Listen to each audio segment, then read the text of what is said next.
122, it ain't cool. I love that fucking movie.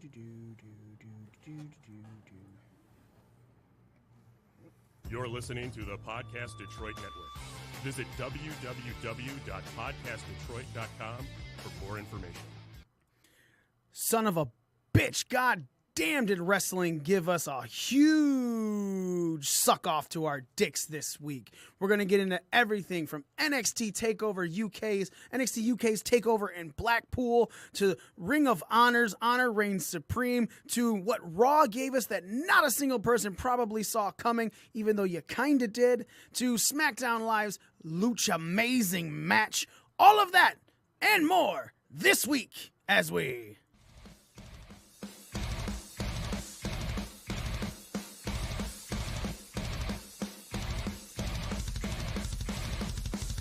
Are you ready? No! I said, are you ready? Break it down!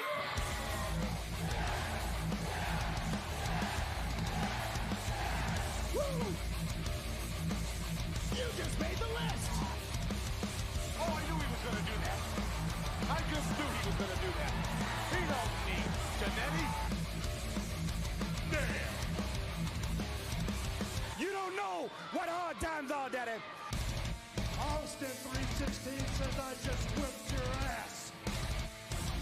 The queen prays to the top, oh yeah. It's just the man! What the rock is cooking. Bulletproof for life, good bout, and good night. Bang!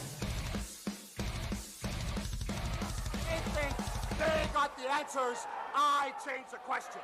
Oh, it's true. It's damn true. It's darn true. Ladies and gentlemen, you are listening to the most inappropriate pro wrestling show in the motherfucking world. You're listening to Breaking Down the Ring. We are your ring crew. All day, all night. This is Nick. Nick the Dick. First show. Let's do it. Whole fucking Joe. And me, the almighty one, Mikey himself. Ladies and gentlemen, ladies especially. That's why we said Hello, you 4 times. ladies. First time on the show as a permanent host, the one, the only, the power hand himself, Nick the Dick. What's up, fellas? He's the only one who, when he waves his hand in front of him, you can see him. Still see me. You can kind of see me. So we decided we wanted to add another person to the roster. We've been, Callie. Some people on this show have some flaky attendance. Well, Callie left a while ago. We wanted to get a woman. We figured boobs is a good thing for the show. Then I was like, or Nick, because Nick also has boobs, like I do, but they're much more voluptuous. Actually, I only have one boob. Oh, I'm sorry. Yeah, I do. Lance, really? Yeah. Whoa. I was born, it's like all rib right here. Really? Yeah, so Well, you get like a boob and a half. You are It's ribbed for your pleasure. That's right. You are the recall to my total, baby. You're my There third you tip. I wish I had 3 hands. But yeah, Show's starting off strong. So obviously, if you guys have listened to the show before, you have seen, you have listened to Nick on the show. If you have not, you are getting your first taste of Nick, and I promise you, it's just as salty as the rest of us. Sure is. So with that, we're gonna get into what was a crazy week of wrestling, which I will say after watching Takeover UK, Takeover Blackpool, I was like, man, we're going to lead with this. And then news from AEW came out, and I was like, holy shit, we're going to lead the show with this. And then Raw happened, and I was like, holy fuck, we're leading the show with that. Because Ring of Honor also came out, and I was like, man, we could lead the show with it. Everything that happened this week is a possible lead for this show.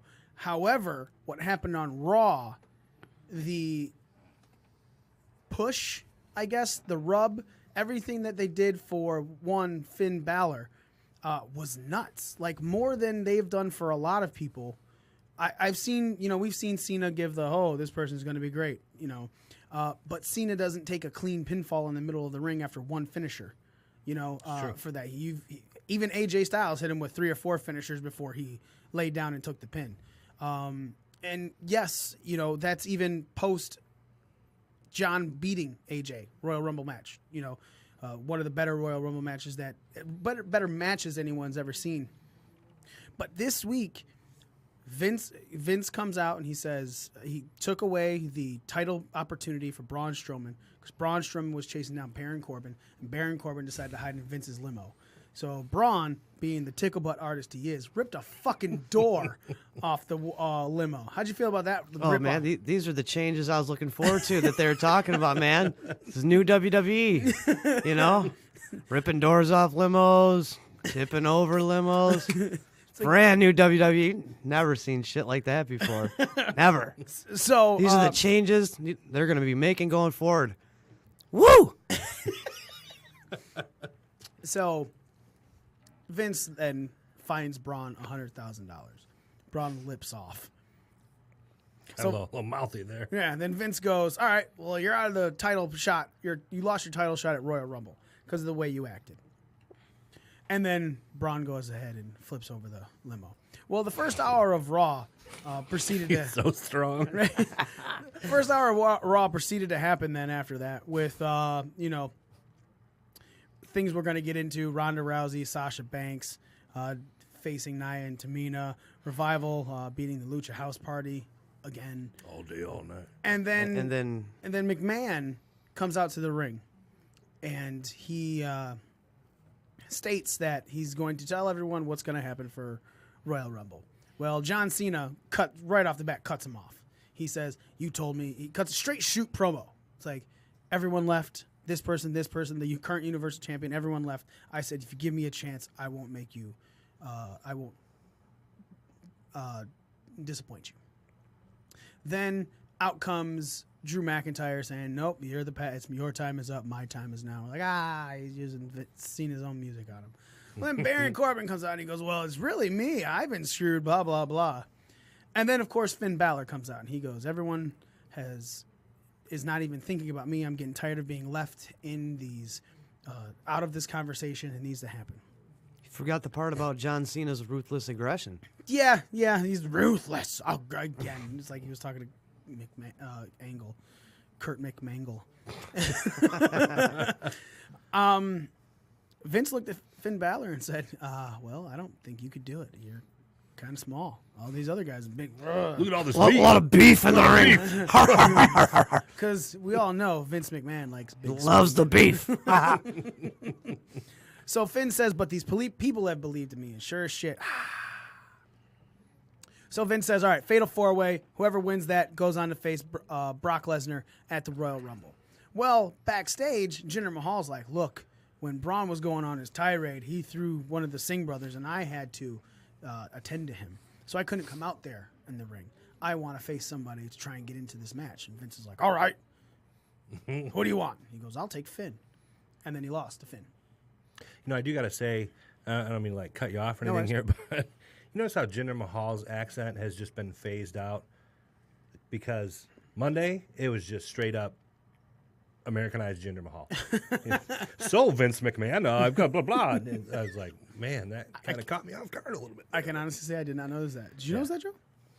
No. He's just like... Well, they've done a good job phasing it out. You got to, that's probably why you didn't notice it. But. I suck at that. I'm sorry. So then, X3 was watching. So then we go into the match. Finn gets, after a long battle, Finn beats Jinder Mahal, which keeps him in the Fatal 4-Way. And in the Fatal 4-Way, he proceeds to win by hitting the coup de grace on John Cena. Center of the ring, pinned him 1, 2, 3. After that, Cena says, you told Vince, after he said he didn't believe in you, these people believe in you. But go ahead and add up one more believer to this. I believe in you. And then he holds up his hand. He's, ladies and gentlemen, your challenger for the Universal Championship at Royal Rumble, Finn Balor. So, Joe, I'll start with you because we were kind of talking about this off air. Do you feel that this is not doing anything for him in the long run? Do you think that this is just fodder for Brock Lesnar that there's no possible way that WWE goes, you know what? Let's put the strap on. No, there's nothing that's impossible. Okay. Never say never. But if I had to make a prediction, I would say, this is just something for Brock to do and to keep him away from Drew McIntyre and or Braun Strowman until Mania. Well, the original talk is Seth to take the strap off of him at Mania 35. Off of Brock? Uh-huh. Where does McIntyre fall in all this? Doesn't. Maybe they're saving him until next year's Mania. Because I know they got big plans for that guy. Yeah. Like championship plans for him. So I would think it's either, I don't know. But I could see him taking, well. I guess my next question is, do they still have those same plans for him in the current situation?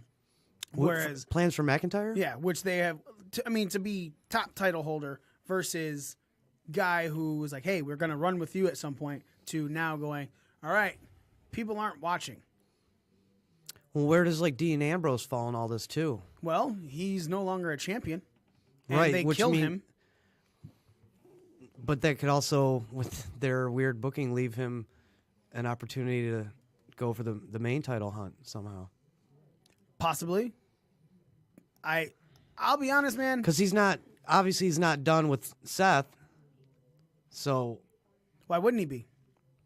Because there's still something there. I mean, they still hate each other. Well, yeah. I'm sure that we've not seen the last of Seth and Dean.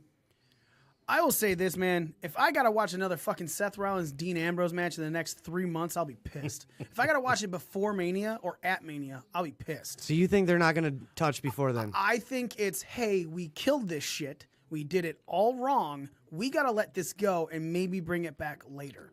Because there is nothing good about that feud anymore. Doesn't mean that's all true, but that doesn't mean that it's over. Mm-hmm. I agree, and you can always play something in the long run. But right now, anything before WrestleMania, if I have to watch another Dean Ambrose, Seth Rollins match, as decent as they are going against each other, it is literally getting old. I mean, the fans were chanting, anytime he comes out, they're just bored. They're chanting CM Punk when they were in Detroit. They're chanting, this is boring or this is awful, whatever they were chanting at Seth, which pissed McMahon off the last time that they faced off each other. Well, then there's not a lot of room left for that match even to happen again, like you said, that piss you off, other than on a Raw. I mean, because you know that they're not going to fight each other at the Rumble. They're both going to be in the Royal Rumble. Yeah. So that really leaves only room for Raw unless you go into the next pay-per-view where they fight. But I don't think they're going to drag it out that long. But it still feels a little open. It feels a little open, So your prediction for Mania is Seth and Brock? No. My current prediction for Mania, with the way Raw's ratings were this week, Seth and Finn? I could see Seth and Finn. I could see Finn and... Because my original thought, remember, before this, was Finn was supposed... My thought process was Finn was going to win the Rumble and go and face Daniel Bryan. Because up until this point, McIntyre has been killing Finn. No. McIntyre actually hasn't beaten Finn. Finn got... Yeah, but he's beaten the crap out of him several times and looks super strong over him. And then Finn beats him. Or Finn gets the win in the match. This week. Right. No, not just this week. Like, the match that they had before, like, Finn was another person that beat Drew McIntyre. He won at the last pay-per-view of December. He beat him. We all were surprised by that. They've wrestled a few times. Yeah, and he's won. And the triple threat, them and Ziggler, he won. Finn won again. Ziggler got to pin, but McIntyre didn't win. Doesn't McIntyre hold at least one victory? Possibly. If not two over Finn? If that's true, I would have to definitely go back and look. But at the current moment, Finn has won 2 matches that McIntyre was in. One of them a one-on-one. Because he's hit like a ton of Claymore kicks on Finn. I agree. And just left him laying in a heap a bunch of times. I mean, so what, they just sweep that under the rug too, I guess? I don't know. Maybe they won't sweep it under the rug. It's very possible you could see Finn and Drew and give Brock Lesnar something else major. Where does that leave Seth? Then, I don't know. We're going to see another triple threat. I don't want to see another triple threat.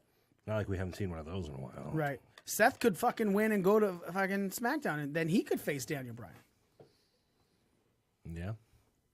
But again, we don't know. Nick, how are you feeling about the Finn Balor? What were your thoughts after Raw with Finn Balor's push, with everything they did for Finn? I was very surprised. I think on one hand, it's about time for him to get some form of a rematch or retribution for losing that title the way he did with his injury, whatever. But it's also kind of forced, I guess, because of the fact that, we talked about before the show went on, Braun Strowman and what happened with him and why did he get pulled from it? Is he still not cleared? Or there's so many different scenarios to look at. So I'm happy, but I'm also kind of like, because I would like to see Finn as the title holder. But for him to go into the Rumble and then I really can't see them putting the strap on him. Right. Like, as surprised as you guys... So then it's like, now when's he going to get another shot? As surprised as you guys are, like, seeing Finn be this successful on this week's Raw, I would be, like, double, triple that surprised to see him take the title off Brock at Rumble, It'd be amazing. I mean, that would literally be like a shock. I mean... I agree. I 100% agree. My thought process is, and someone made a comment on our Periscope at Chris_Alex86. They're giving Finn the Rocket because they don't want him to leave to go to AEW. He should win it. Now, I don't even know when his contract is up. I know the only one who's currently that I know is up is AJ. I want to say April or July. I think it's after WrestleMania. So that being said, Finn's there no matter what. Finn showed up in TakeOver Blackpool, got a win over Jordan Devlin.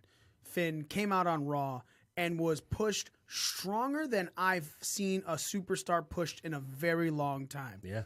Got his ass beaten one match, got his ass beaten a second match, won both of those matches decisively, clean victory each time. Cena holds his hand up. Cena doesn't just lay down in the middle of the ring for anybody. Cena was laying in the middle of that ring. It took him one coup de grace, as far as I can remember, and then he got the pin on Cena. Took AJ a couple forearms, Styles clash. This is the cleanest win I have seen over John Cena in a very long time. Granted, Cena's not really there much anymore, but it does not change the fact that when he's there and even showing up part-time, come on, man, he squashed Elias. If he didn't want to do that, I'm pretty sure he wouldn't even have shown up on Raw. Well, that would make for a good story too at Mania, Finn and Seth. Going back to SummerSlam from a few years ago when they were fighting for the Universal title, now they're going to fight again. Yeah, I mean, it was Seth that injured him. Yeah. So that would be pretty sweet. There was that little tiff that they had earlier in last year when Finn and Seth were going at it, and they were trying to make that. And they had amazing matches every time. But it was like 4 or 5 matches within a 3-month period. 4 or 5 big matches in a 3-month period, including one major classic on Raw that they had where Seth got the win with the Falcon Arrow. But it was really funny how the commentators were like, oh, finally, he's getting his chance at the Universal title. It's like, no, he faced Roman for it. Roman actually, when he won it, the first person he let face for him for it was Finn. It was that Raw, And I've always been the Finn Balor mark on this show. I've always said, man, they should do this. They should do this. I really think they're going to do this. And every time WWE has kicked me in my dick with my hope and aspirations for what Finn Balor should be on Monday Night Raw. But not just me. Again, this fandom, the people that were behind, the dude gets the biggest pops on Raw. I got a Balor Club sticker on my car. Yeah, the dude is mega over. When he started that, hey, they don't think I'm over enough. That's because that's what took him out of the last year's Royal Rumble match with Brock Lesnar. Vince goes, I don't think he's over enough. So Finn started making the over thing, and that got over. Finn got over. It's crazy to me that if they're going to go have him try again, that if you don't put it on him after what you just did for him on Raw, I feel like you kind of just built him up to kick him in the balls this time. Yeah. That very well could be. It could be a slap in the face to his AEW and Bullet Club fucking Burt Crub. Bullet Crub. His Bullet Crub brethren. His Bullet Crub brethren. We get it. It's New Japan. And then what the hell? What was the point with Brock Lesnar then? I mean, you're going to put the title on him at the Crown Jewel, but then he hasn't defended it since, and then you're just going to take it from him. Has he? I think he has. Did he? He defended it. Well, no, that was a non-title match. Him and Daniel Bryan, right? Oh, yeah. That's right. This will be his first title defense. But Brock wasn't supposed to have this belt right now, man. No. Yeah, that was just because Roman got sick. This is because of cancer. Yeah. This is cancer. Fucking cancer. It's just biggest heel in the company. Roman will never be booed again unless they turn him heel for real. I don't know, man. I would love to finally see it happen. I would love to see Finn get a major Mania moment and hold this belt for a little bit of time, because he's been on the ultimate chase since dropping it. WWE have kicked him in the balls over and over and over again and hurt us fans. Eventually, you're gonna make us not give a shit. Look at the Revival. Look at just about anyone else that we have all like, man, there's something good should happen to this person, and then it doesn't.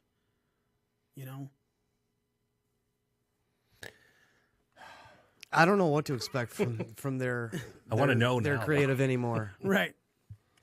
I agree with you, man. I 100% agree with you. It's, we were talking about it, 2 weeks ago, that how dead that tag match was for the Revival and Bobby Roode and Chad Gable, and how no one was bought into it, even in Orlando. NXT's home. And everyone's just like, yeah, we know what's going to happen here. WWE isn't going to do shit for us. And then WWE didn't do shit. And now the Revival are taking on Lucha House Party again and again. And while they're winning this time. Yeah, I thought they almost apologized for that. For booking fucking Revival against Lucha House Party over and over again. And then so they have a couple of good weeks and then they book them against Lucha House Party again. Right. I was like, that was a little head scratcher. I don't understand that, but it is fucking dumb. Nothing against Lucha House Party, but I mean, I don't see those guys being major threats to any title contention. It's just a novelty. But yeah, it's not like these matches even have any significance. No into meaning. The tag title. Yeah, there's match. no what do you get if you win? Ooh, a victory. Right. But that's it. Who fucking cares about that? There's no implications from these matches. Yeah, not at all. And that's the problem. So then there was a tweet sent out, moving on with the Revival. A tweet sent out not by the Revival, but by Sean Ross Sapp from Fightful.com that just said a gif of the Revival going, top guys, out. That ballooned into the Revival asking for their WWE release. And it comes out that this is the clear up from Fightful.com. Fightful.com learned today that several within WWE were fearful that Scott Dawson and Dash Wilder were finishing up with the company. I'm careful to make sure not to say they outright asked for the releases, as I wasn't told explicitly that's what happened. Instead, I was told has reason to be very fearful that the Revival are done or finishing up with the company after a situation unfolded at WWE Raw. A release is anything but guaranteed, and our sources were quick to point out that everything is handled on a case-by-case basis. Now, there's been many a mention from the Young Bucks on how they want to face the Revival. There's been same mentions from the Revival how they want to face the Young Bucks. AEW starting up, I guess my question is, because just as how pissed I was at the way they used them against Bobby Roode and Chad Gable the second time, I was annoyed by the first time. I was more annoyed by the Lucha House Party matches again, even though they won. Nick, are you thinking it might be a smart idea for the Revival to leave, or do you think WWE could win them back by giving them the tag titles at, let's say, Royal Rumble? Well, I definitely think they could win them back if they give them the titles, if they do have that much animosity. But, I mean, if you're the Revival, do you really want to pass up an opportunity like AEW? I mean, we don't know what it's going to be yet. We don't know if it's going to bomb. We don't know if it's going to be huge. I'd like to hope that it's huge. You know, and like you said, they've got all these, you know, thoughts about fighting the Young Bucks and this, that, and the other. Is a quick run with the titles worth their long-term goals? You know? Mm-hmm. So if you're the Revival, I don't know, man. It's a tough spot because it's not like they've been buried for a week.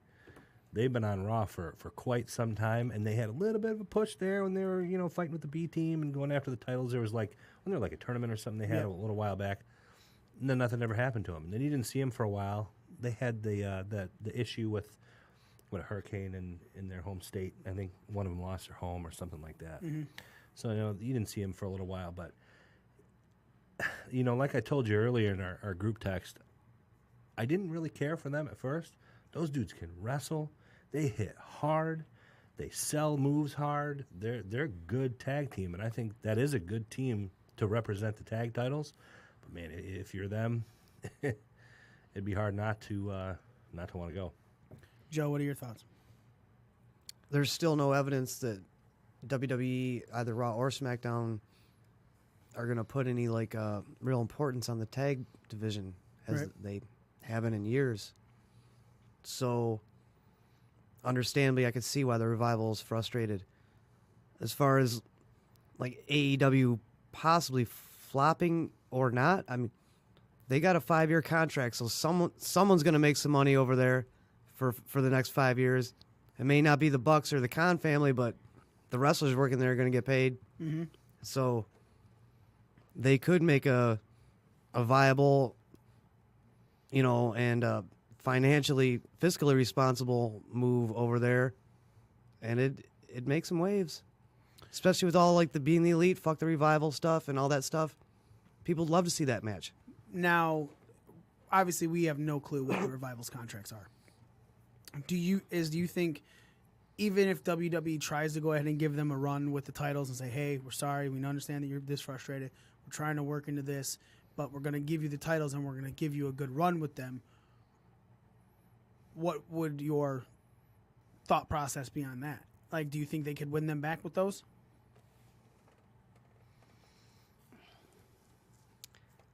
Possibly. I think it would depend on where they're at with their contracts and what you mean by, like, run. I think it also depends on what their terms are, what their plans are long-term, not just for them, but for the division, the tag division.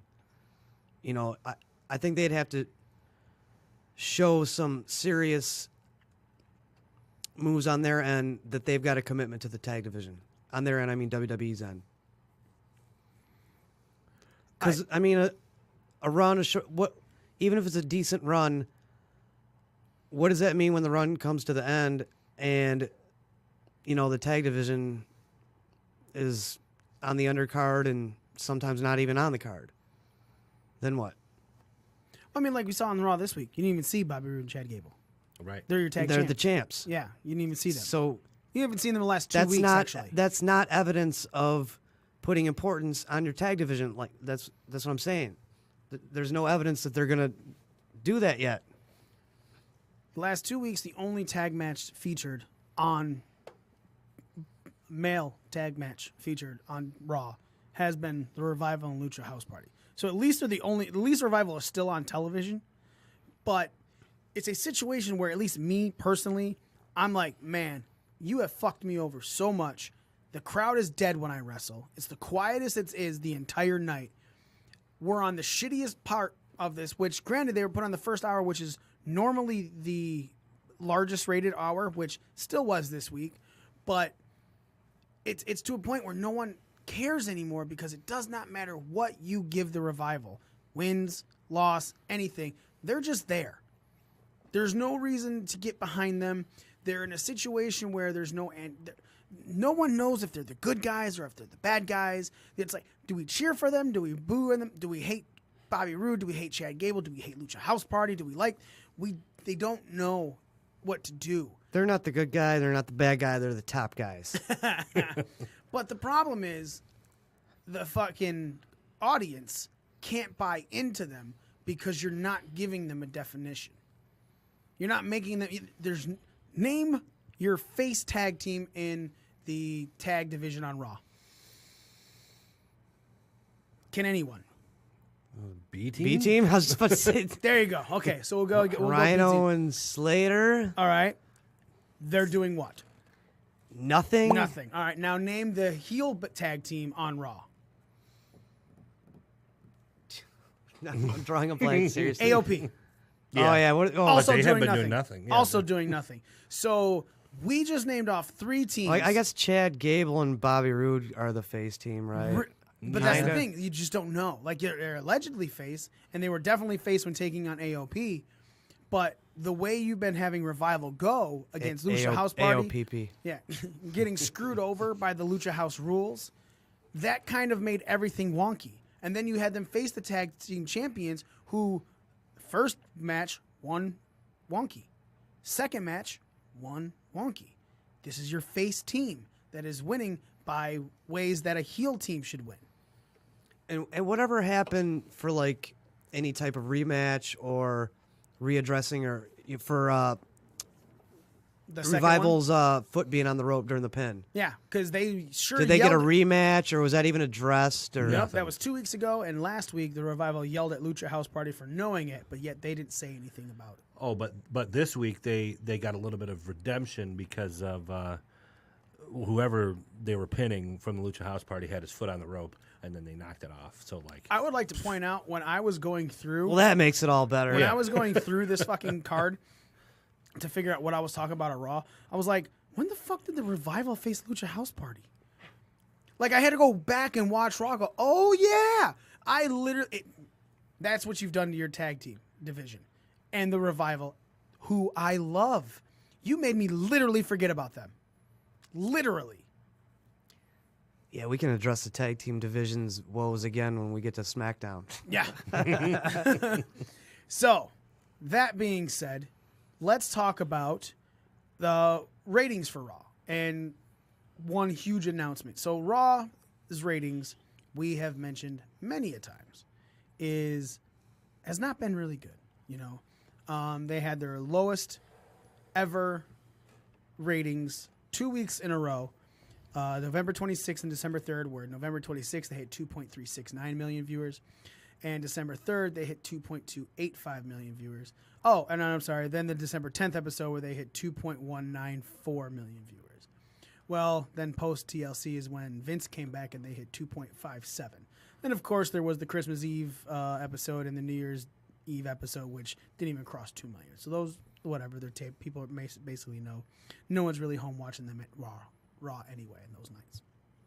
But this week's Raw did something that hasn't been done on Raw since September 2018, and that was hit 2.7 million viewers. The last time it was like that was on the September 10th episode where it was 2.74. This week's was 2.722. But what was crazy, these ratings didn't even drop first hour to second hour. First hour, they pulled in a 2.775 if we're going to get technical. And then it actually went up a little bit for 2.785 million viewers for the second hour. And then 2.610 for the final hour. These are some of Raw's better ratings. And while there is the whole, yeah, well, football wasn't on this week. There is that argument. This show hasn't had an hour higher than the first hour. And I want to say since summer. It's always been dropping. Like the first hour, you get your big stuff. Second hour, you get your meh. And then your third hour, you're supposed to get the main event. But that rating doesn't, bow. It fucking just keeps dropping, declining. This week, you saw an actual increase go into the second hour. Now, is that Finn getting that push? Or is that nothing else to watch? Because I don't understand. What the fuck else is on Monday nights at 9 p.m.? Besides football? Besides Raw, right now. Well, yeah, when there's no football on, what else is on? Nothing. Yeah. typically nothing. Yeah. So Raw scores a gain in the ratings first to second hour. Is that going to do it? Is that showing Vince, hey, this is maybe you should have paid attention?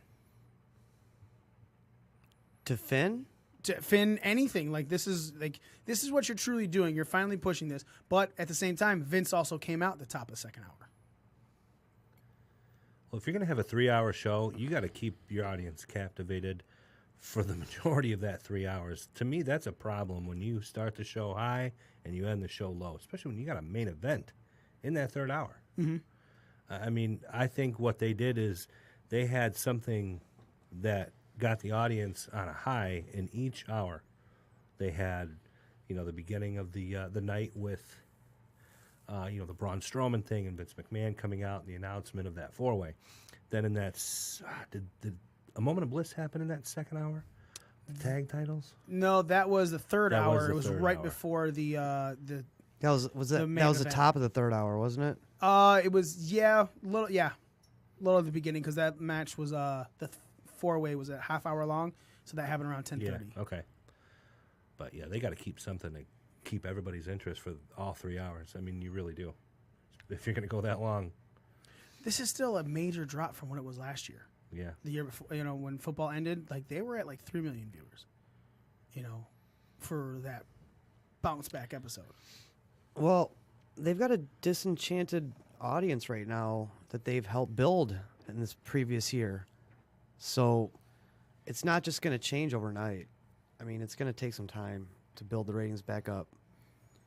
True story. So speaking of Moment of Bliss, Alexa Bliss comes out and she says that she has an announcement to make. That Are we going to talk about before it went to commercial before that? Yeah, we'll get into that. She said that she got the scoop from Moment of Bliss. What's going to happen with the WWE's Women's Tag Team Championships? She said at the Elimination pay-per-view inside the Elimination Chamber, there's going to be 3 women's tag teams from Raw, 3 women's tag teams from SmackDown, and the winners of that match will be crowned the first ever WWE Women's Tag Team Champions, and they're floating champions, so they can go to any show and wrestle. Well, that's better than having a set of tag champions on each show. True. What do you think when they revealed those belts, though, Joe? I thought they looked good. They look a lot better than the Copper Penny men's ones. They look real good. The Spartan one, like the Canadian Penny ones. The Gladiator one. Right, yeah, I don't. It's so bad. And then they made them silver, so they look better now on top Right. of red and blue straps. What did you think about the belts when they were revealed, Mr. Nick? I thought they looked fantastic. That's not what I would have pictured them to look like at all, based on the fact that the men's titles look like shit. So, yeah, I thought they looked great. I thought that idea about the Elimination Chamber, that's spot on. Because you know what? I'm sick and tired of fucking tournaments right now. Yeah. So. Yeah, I thought that was a good play for that as well. Joe, what did you think about them putting them in the Elimination Chamber? Yeah, I like that idea. I'm mostly psyched about it being a floating championship, going from both shows. Why is that? Because it's just too much, too many belts to have another set of two sets of tag titles, one for each show. They already have it with the men's. They just don't need that with the women's. It's too much. Do you think that? I'd even like to see more of that with the men's. Honestly, Yeah. more floating titles. Yeah, maybe not just tag titles. Do you think that it's possible they can make the tag titles float if it does well for the women? Sure. Yeah, why not? Yep.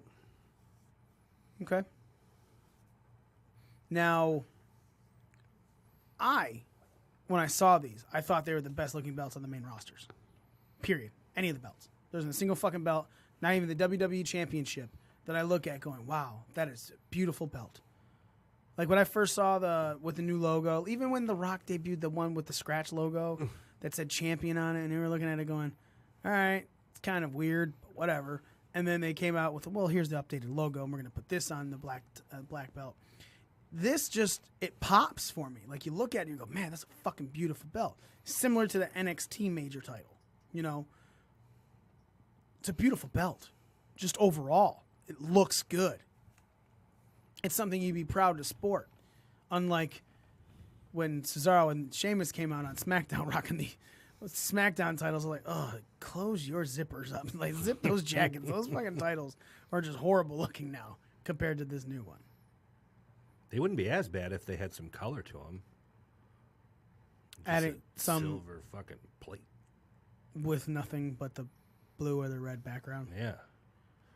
throw some different colored helmets, with the Spartan helmets or something.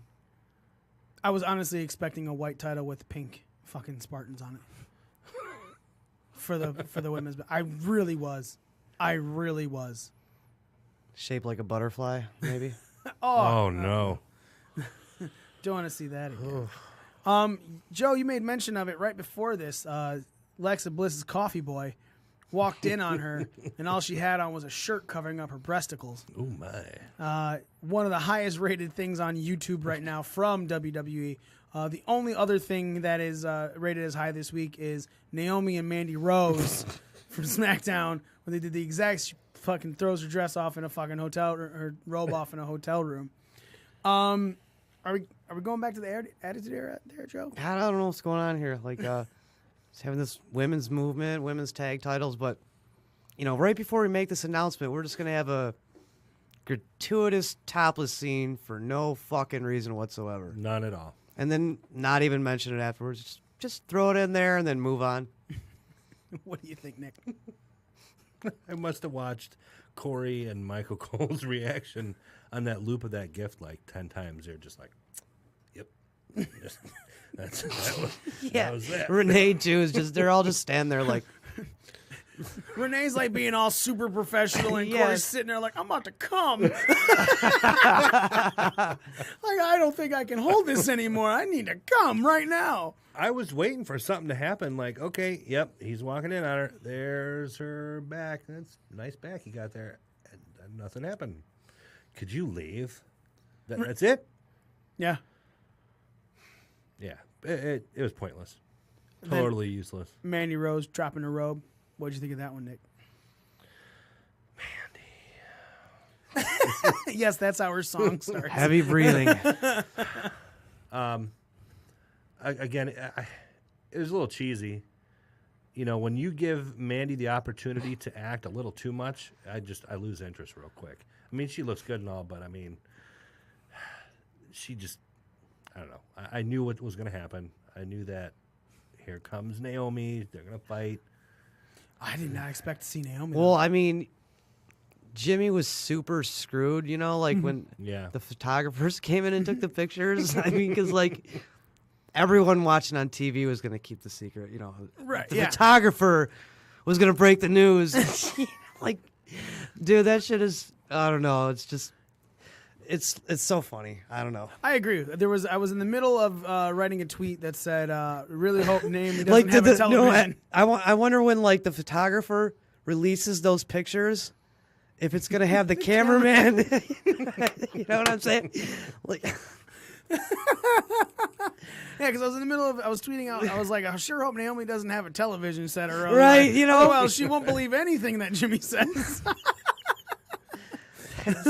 Who writes this shit, man? I mean, seriously. Jimmy go, baby, we got to go buy a Dude, television set. they and have get Hulu." college-educated 6-figure writers on staff for this shit. Yeah, they do. So These guys are amazing. I know, aren't they? Also on Raw, we saw the Intercontinental Championship change hands in a triple threat match. Seth Rollins, Dean Ambrose, and Bobby Lashley, and the almighty, Lashley. He is your new Intercontinental Champion. Do the pose for him. Do the pose. Show him your ass. Show him your ass. Nick, when Lashley took this belt, what were you thinking? I was a little surprised. I thought Dean would have a little bit longer of a run going back to the Seth Rollins, whole feud. I thought maybe they would, eventually fight again for the title. But I think Lashley will make an okay champion. I like the fact that he's a heel. I really do, because, man, as face, nobody gave a fuck about Bobby Lashley. And, I mean, they still don't, but in a good way. You know what I mean? Right. So, What do you think, Joe? I liked it. I thought it was a good match. Needed to happen? That they took the title off Dean, or And gave it to Lashley. did it need to happen? No, I don't think so. Do you think it would have been better on Dean? Not that it would have been better. It's just, it's kind of what you said. What do they do with him now? It's like you said. They kind of buried him. Like, now what? What do they do? Yeah. Unless Unless they just keep extending things with him and Seth, which, as we already stated, nobody really wants to see that right now. So, At all, in any way, shape, or So, form. yeah, where do they go from there with him? I mean, what do they do with his awesome Sugar Bear Bane jacket, you know? That was my highlight of Raw, actually, is when Corey Graves referred to Dean Ambrose as Sugar Bear. That was my favorite part. I did not even hear that. Yeah, right after they did the advertisement for the Sugar Bear, the Sugar Smack cereal. Then Corey Graves made some remark about, well, Sugar Bear's right here defending the IC title because of his fucking gaudy ass jacket. You should watch it. It was pretty funny. Oh my God, Yeah, he called him Sugar Bear. that's spectacular. I thought so. Nick, are you feeling like this might be what could reinvigorate Lashley as far as a character, giving him an IC title run? Or is this going to do more damage to Dean Ambrose losing the belt so quickly, I guess, than it is going to help Lashley? I don't think it'll do more damage to Dean. I think it'll help Lashley more. I think the combination of him having that belt, him having that little fucker Leo Rush, I think him being heel, all that is really going to help propel him to the next level. For his last run, which I would assume, you know, with WWE, however long it may be, it'll do more help for him than it'll do harm for Dean, I think. Oh man, I don't know. I'll be very honest. I may disagree with that. Yeah? Yeah. You think it'll hurt Dean more? Why? Because it's like we just talked about. They kind of bury it. He's got no direction now. Creator's like, we got nothing for you. I just don't know. I just don't know what they do with him from here. Do you think they could be getting ready to switch him over to SmackDown? Wouldn't he have to like win the Rumble or something for that, or they'd have to do another shakeup or draft, or what did they call it last time? Superstar shakeup. It was a shakeup. Okay. I wish it was a draft. I really wish they would invoke trades. Yeah. It would make it seem more like sports based and sports presentation, more plausible, you know.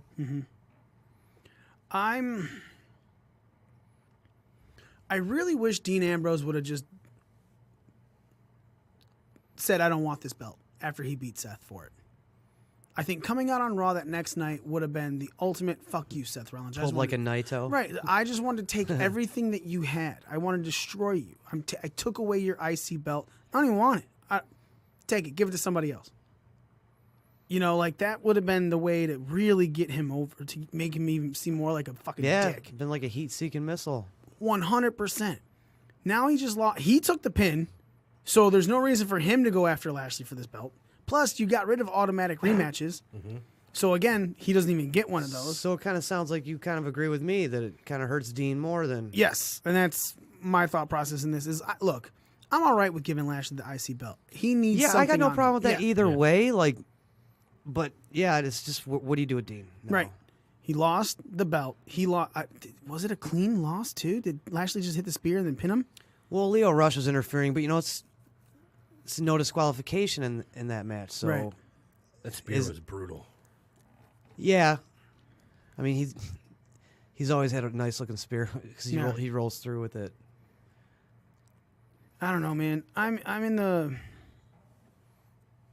I agree. I fucking agree. Just it's.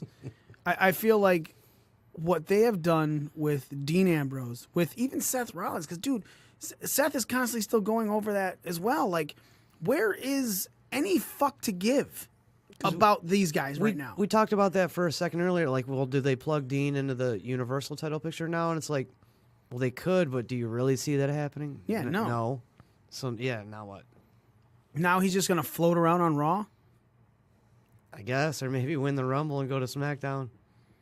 I don't want to see Dean Ambrose versus Daniel Bryan. No. It was much more intriguing with Finn Balor versus Daniel Bryan. Yeah. You know, it's fucking dumb. You gonna give him a talk show? You know what's amazing is I have to say that as much as we're talking shit about certain elements to Raw, like me forgetting the Revival match, like them feeling like they dropped the ball with Dean Ambrose and Seth Rollins. This is a lot of like past stuff that's still resonating with us because this episode of Raw didn't suck. It was not a bad watch. It's not like the other last 5 weeks where it's a fucking chore to sit through and go, God, I gotta watch all of this. I will say that it started off slow. That first hour was like, okay. But the minute they announced that fatal 4-way to Finn having that match at the end of the second hour to them going on to having the fatal 4-way and everything and the women's tag titles in the third hour, Raw was a good show. Raw did not suck this week. It wasn't amazing. It wasn't, oh my God, one of the best Raws I've ever seen. But it wasn't, yeah, I can see why they have record lows. Yeah. You know? So, and it's weird because no matter, we're still kind of shitting on it. But it's like we're nitpicking little things, but it's because WWE has dug themselves so deep into a fucking hole that how are they going to climb out of this now? You know, it's like you need something. You need something I was just big. pointing out some things that, you know, they're still going kind of backwards on as opposed to the changes they said they were making. Well, but that's what I'm saying. Like, I fully agree with that. Like the gratuitous topless thing, like the tipping over the limo and stuff like that's typical old school tickle butt WWE. Like, Right. that's not a change. Not at all. And going back to showing a partially topless scene, like you said, Joe, like you made the mention, there's this WWE women's revolution going on. And fucking Alexa Bliss is topless, and Mandy Rose is taking off her robe and getting half naked in a hotel room. And let's talk about that just for a second here. The woman that's making this groundbreaking, revolutionary, evolutionary announcement about the new women's tag titles is the same woman that appears in the segment before that, topless. Yep. What the fuck does that say about your fucking product, your women's evolution, division? yeah. What the fuck is that? Like, I just don't understand it. It's not like I'm mad about it, like, but it's just, I don't get it. Like, that's completely contradictive. It's so just dumbfounding to me. I don't get it at all. Well, and I'd like to see Alexa Bliss naked as much as the next Who the guy, but fuck I mean, wouldn't? Jesus Christ, but still, it's unnecessary. It's not the narrative that they've been trying to go for here for the past 3 years. Right. You don't need it. Our women aren't just sex symbols, sex objects. They are athletes. They're in the ring. They're women that, you know, can stand toe-to-toe with any man that you put them in the ring with or next to, you know. And then, again, you're right. But yet the woman that's making the announcement about another step forward for this division and this movement and a new set of titles, we're gonna show her topless in the segment right before that. Now, are you saying that do you feel that was a step backwards? I don't know. I just feel like it was like, why? Why? That just makes no sense. Like when he was knocking on that door, I was like, all right, she's gonna come to the door, and then she didn't, and then he was walking. I was like, no, they're not. They're not doing that. Hey, all right, but no, why? Yeah. You know, like, yep. I understand that was also third hour. You know, like, most kids are in bed now. It's after 10 o'clock. It's but like not, the word that I used earlier, gratuitous. Yeah. It's like an 80s movie with a gratuitous titty shot. Yeah. You know, like, for like no reason. We're just throwing it in there. Extra head bonus. Right. Yeah, like the third tit in Total Recall. Right. Why is that there? It's cool. I don't know. But I don't get it. I'm glad it is, though. Right. And that's us as men. But there's a lot of women that were pissed off about this. Like, social media was like, oh, great. Even, you know, Jess from Pro Wrestling Scorecard says, you know, sad that WWE had to resort to those shenanigans just to get views. You know, and that's right. There's a reason that's the most watched YouTube segment. And then Mandy Rose so is up is there that too. their way? Because like I said, is the segment directly before, you know, a moment of bliss, before the announcement. Is that their way to fucking draw viewers into this? You know, tune in after the break. You know, like She's half naked. right here. She's topless now. Wait to see what happens after the break. Like, I mean, is that what they're going for there? I really hope not. Because it's dumb. It's fucking stupid. It's not going to do anything for anyone. It's going to set the thing that you're trying to make better back. Then again, I don't know, man. It's literally such a 50-50 talk because, okay, let's talk where obviously we all know that the women's revolution truly started in TNA. Gail Kim, all of them girls, the way they were wrestling, they were going at it, putting on phenomenal matches. But they still have things like, they still had like... The beautiful people. Yeah, and women that were still set up as sex symbols, that were still putting on... like There is a woman over there now. Velvet Sky, Smoke Show. In Impact. I think her name's... And it touches on this. I think her name's Scarlett Bordeaux. And that's kind of like her gimmick. Like, she is still sexy. She's still kind of like that Attitude Era type. But it's her choice. She's like, why does sexy have to be out of women's wrestling? Like, Yeah, Smoke Show. She's like she's bringing the sexy back. You know what I mean? And that's kind of like her gimmick. Like, over there. And I haven't been able to watch a lot of Impact, but I understand that it's working pretty well for her over there. Well, they don't need these obvious scenes where Mandy Rose is half naked and Alexa Bliss is changing. You don't need that obvious stuff because there's enough sex appeal as it is. Mm-hmm. There really is. I mean, and then you've gained all these newer viewers. Not to say that women weren't watching wrestling before, but there's definitely more women now watching wrestling, partly because of the women's revolution and that product. And then you throw that on there, and I don't know if it's necessarily taking a step back, but it ain't pushing you forward. Right. Yeah, I agree. Yeah, I don't know if it's like a step back, but it's fucking dumbfounding. Like what? Why? Right, especially when you're trying to go away from that. And then, like you said, it's more of that it's a gratuitous thing. It'd be different if this was one person trying to, no, I want this. This is how I want to be. I want to show myself like this. Like, even Mandy Rose does that. You know what I'm saying? Like, when she comes out in the fucking, her entrance is just her with the blur, and she's just, I'm Mandy. It's like you get it. You're trying to do something like that. You've been practicing that, I can tell. Oh, I was just had an itch. Okay. So, again, and it seems like they're just taking a step back. Speaking of step backs in the WWE Women's Division, what the fuck was going on with Ronda and Charlotte? Dude, that pissed me off, dude. Yeah? Talk about it. The match was... we don't even need to talk about the match. No, I don't even give a shit about the match. Let's talk about after the match. The fucking post-match interview, oh no, stop running. Yeah. Ronda Rousey, like, kowtowing to... Or, like, pandering or whatever you want to call that to Sasha Banks. I didn't mean to say that. Basically make Ronda look bitch-made. Like, Ronda would fucking destroy Sasha Banks. There is no way, if this was any type of real-life situation, that Ronda Rousey would be fucking worried about offending Sasha Banks. That's the fucking shittiest angle. Like, what the fuck was that? Yeah. I mean, seriously, what the fuck was that? She's your fucking champion. She's a UFC fighter. She's the baddest bitch on the planet. And you got her, like, fucking trying to, like, suck up and apologize and make things right with Sasha fucking Banks? Fuck that. She backpedaled on three different statements she made. Oh, I'm sorry, Sasha, I'm sorry. Like, what? I didn't mean it like that.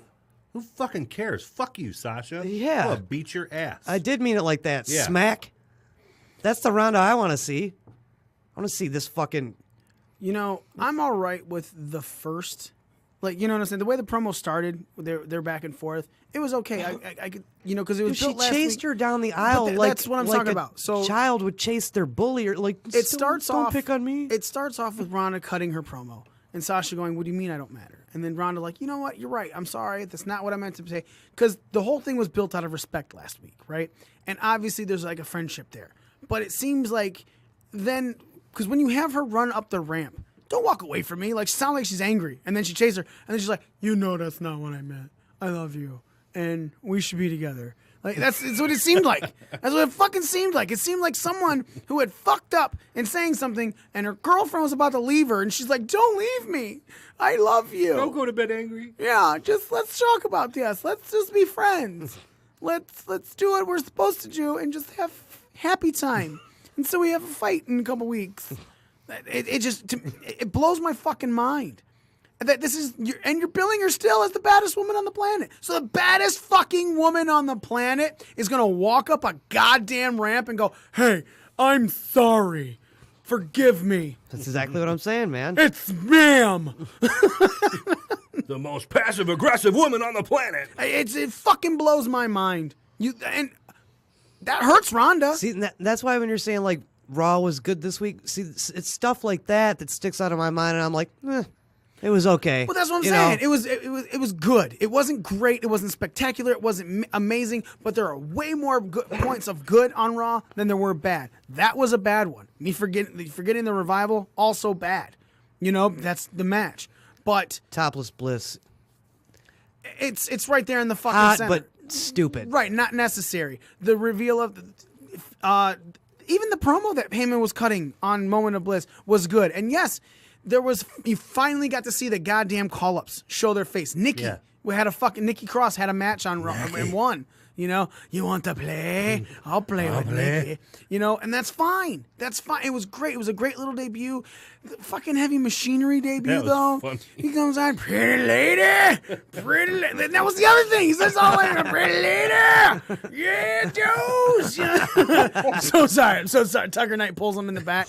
Who's going to be called Tucker, by the way? You just know it. It's going to be Tucker and Dozovich. Oh, yeah. Andrade is just Andrade Yeah, now. well, that's. But so Raw for the most part, and then you got to see Lacey Evans sitting, talking to Dana Brooke, Drinking a mint julep. Yep, that's what she loved. It's wonderful with her hat. You saw her, you saw Nikki, you saw Heavy Machinery. You saw EC3 because he was in line hoping to get a shot at the fucking Universal Championship. Along with Jerry the King. It was come out of there because he had just signed his new deal. They're in Memphis. Yeah. So you had to have Jerry the King Lawler. But again, at least now you got to see these call-ups. Except one. Lars. The biggest, baddest one of them all. Lars motherfucking Sullivan was not featured. And there was a lot of talk as to why he wasn't featured. Well, it's being reported that Lars had an anxiety attack. Possible. There's also been panic attacks. Either way, something where there was something with his mental health before Raw last week, to where he left or didn't show. One of the two things. Everyone was upset, but then they found out why. And of course, with any type of mental illness, WWE's like, "Look, dude, we get it. Just come on. We'll have a conversation. We'll talk about it." And apparently, he didn't show for SmackDown. He didn't show for Weekend Live event stuff. He just didn't show, and apparently hasn't been in contact with the company, but is still signed. Nick, what is your take on this? Do you think WWE should put him back in NXT where he was still doing well, or should they try to keep him going on the main roster? I would try and keep him on the main roster. From what I read, they handled that situation pretty well. Whatever may have happened, panic attack, anxiety attack, whatever you want to call it, whatever it was. Something that's out of his control, if it's a problem in the future, that could be a big fucking problem, though. If he's got a major card match, because I've seen things where they're talking about him and Cena at WrestleMania, and is that still on the table? And if that happens again at Mania, then what? Yeah, you can't just not show Mania. Yeah, then what? So that's a tough call. That's a real sensitive situation. Joe. See, I know there's certain protocols they have to go through, like corporate company-wise, with things like this, in order to not be sued, and they have to do what's right for PR and HR and all that. Right. But at the end of the day, Vince is going to look at this guy like he's weak, and then he can't rely on him, period. That's it. Which it's already been said that he's pretty upset. Everyone said that he was upset after the beginning of it, like the money thing, but then when they found out, Vince was like, all right, at least the sources, the myriad of sources that have been talked to about this have all said Vince was totally understandable. I was very cool with it. It's like, I get it. We can ease you into it. Yeah, But- one time maybe. Right. But even maybe a couple times. I'll give you a couple. But there's a huge difference with having a couple anxiety or panic attacks before a show and then not showing for dates. You know what I'm saying? And no one's having contact with you, I guess. Again, this is all dirt sheet talk, and it could very well be someone had a conversation with them and they're just letting it go, but no one is talking to the people that the people from the dirt sheet are talking to, so they don't know. But it just seems to me like if that's what's happening, if you're literally just not showing up, then it becomes a you're unreliable situation. And then I could totally see Vince being like, all right, well, fuck you. We all know how Vince is. I mean, he looks for strong people. Mm-hmm. He looks people that can carry weight on their shoulders, people that he can rely on. Horses. Someone that, and I mean, like Mickey Redmond used to say, like, this is no place for a nervous person. I mean, you're around millions of people. You got cameras, lights in your face all the time. You're expected to talk. You're expected to perform. You're expected to be physical. You're expected to do the travel, to do the grind. And if that's going to cause you too much anxiety, then, well, sorry, son, maybe this business isn't for you. Right. Yeah. Understandable. Let's move on to NXT UK's TakeOver Blackpool. Zach Gibson and James Drake defeated Mustache Mountain to become the first ever NXT UK champions. Balor defeated Jordan Devlin after Jordan Devlin took out the knee of his opponent. Travis Banks, I Travis think. Banks, yes. After that, then, Dave Mastiff defeated Eddie Dennis in a no DQ match. Toni Storm became the new NXT UK Women's champion by defeating Rhea Ripley.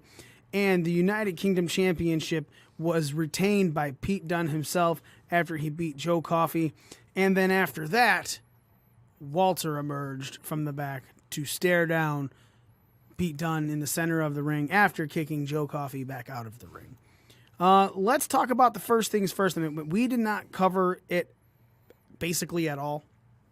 Toni Storm left social media recently after an ex of hers posted nude pictures and a video of her playing DJ Diddles onto Diddling the daddle. Yeah, onto social media. And then a bunch of people began to tag Toni in it, demean her and everything for what she did.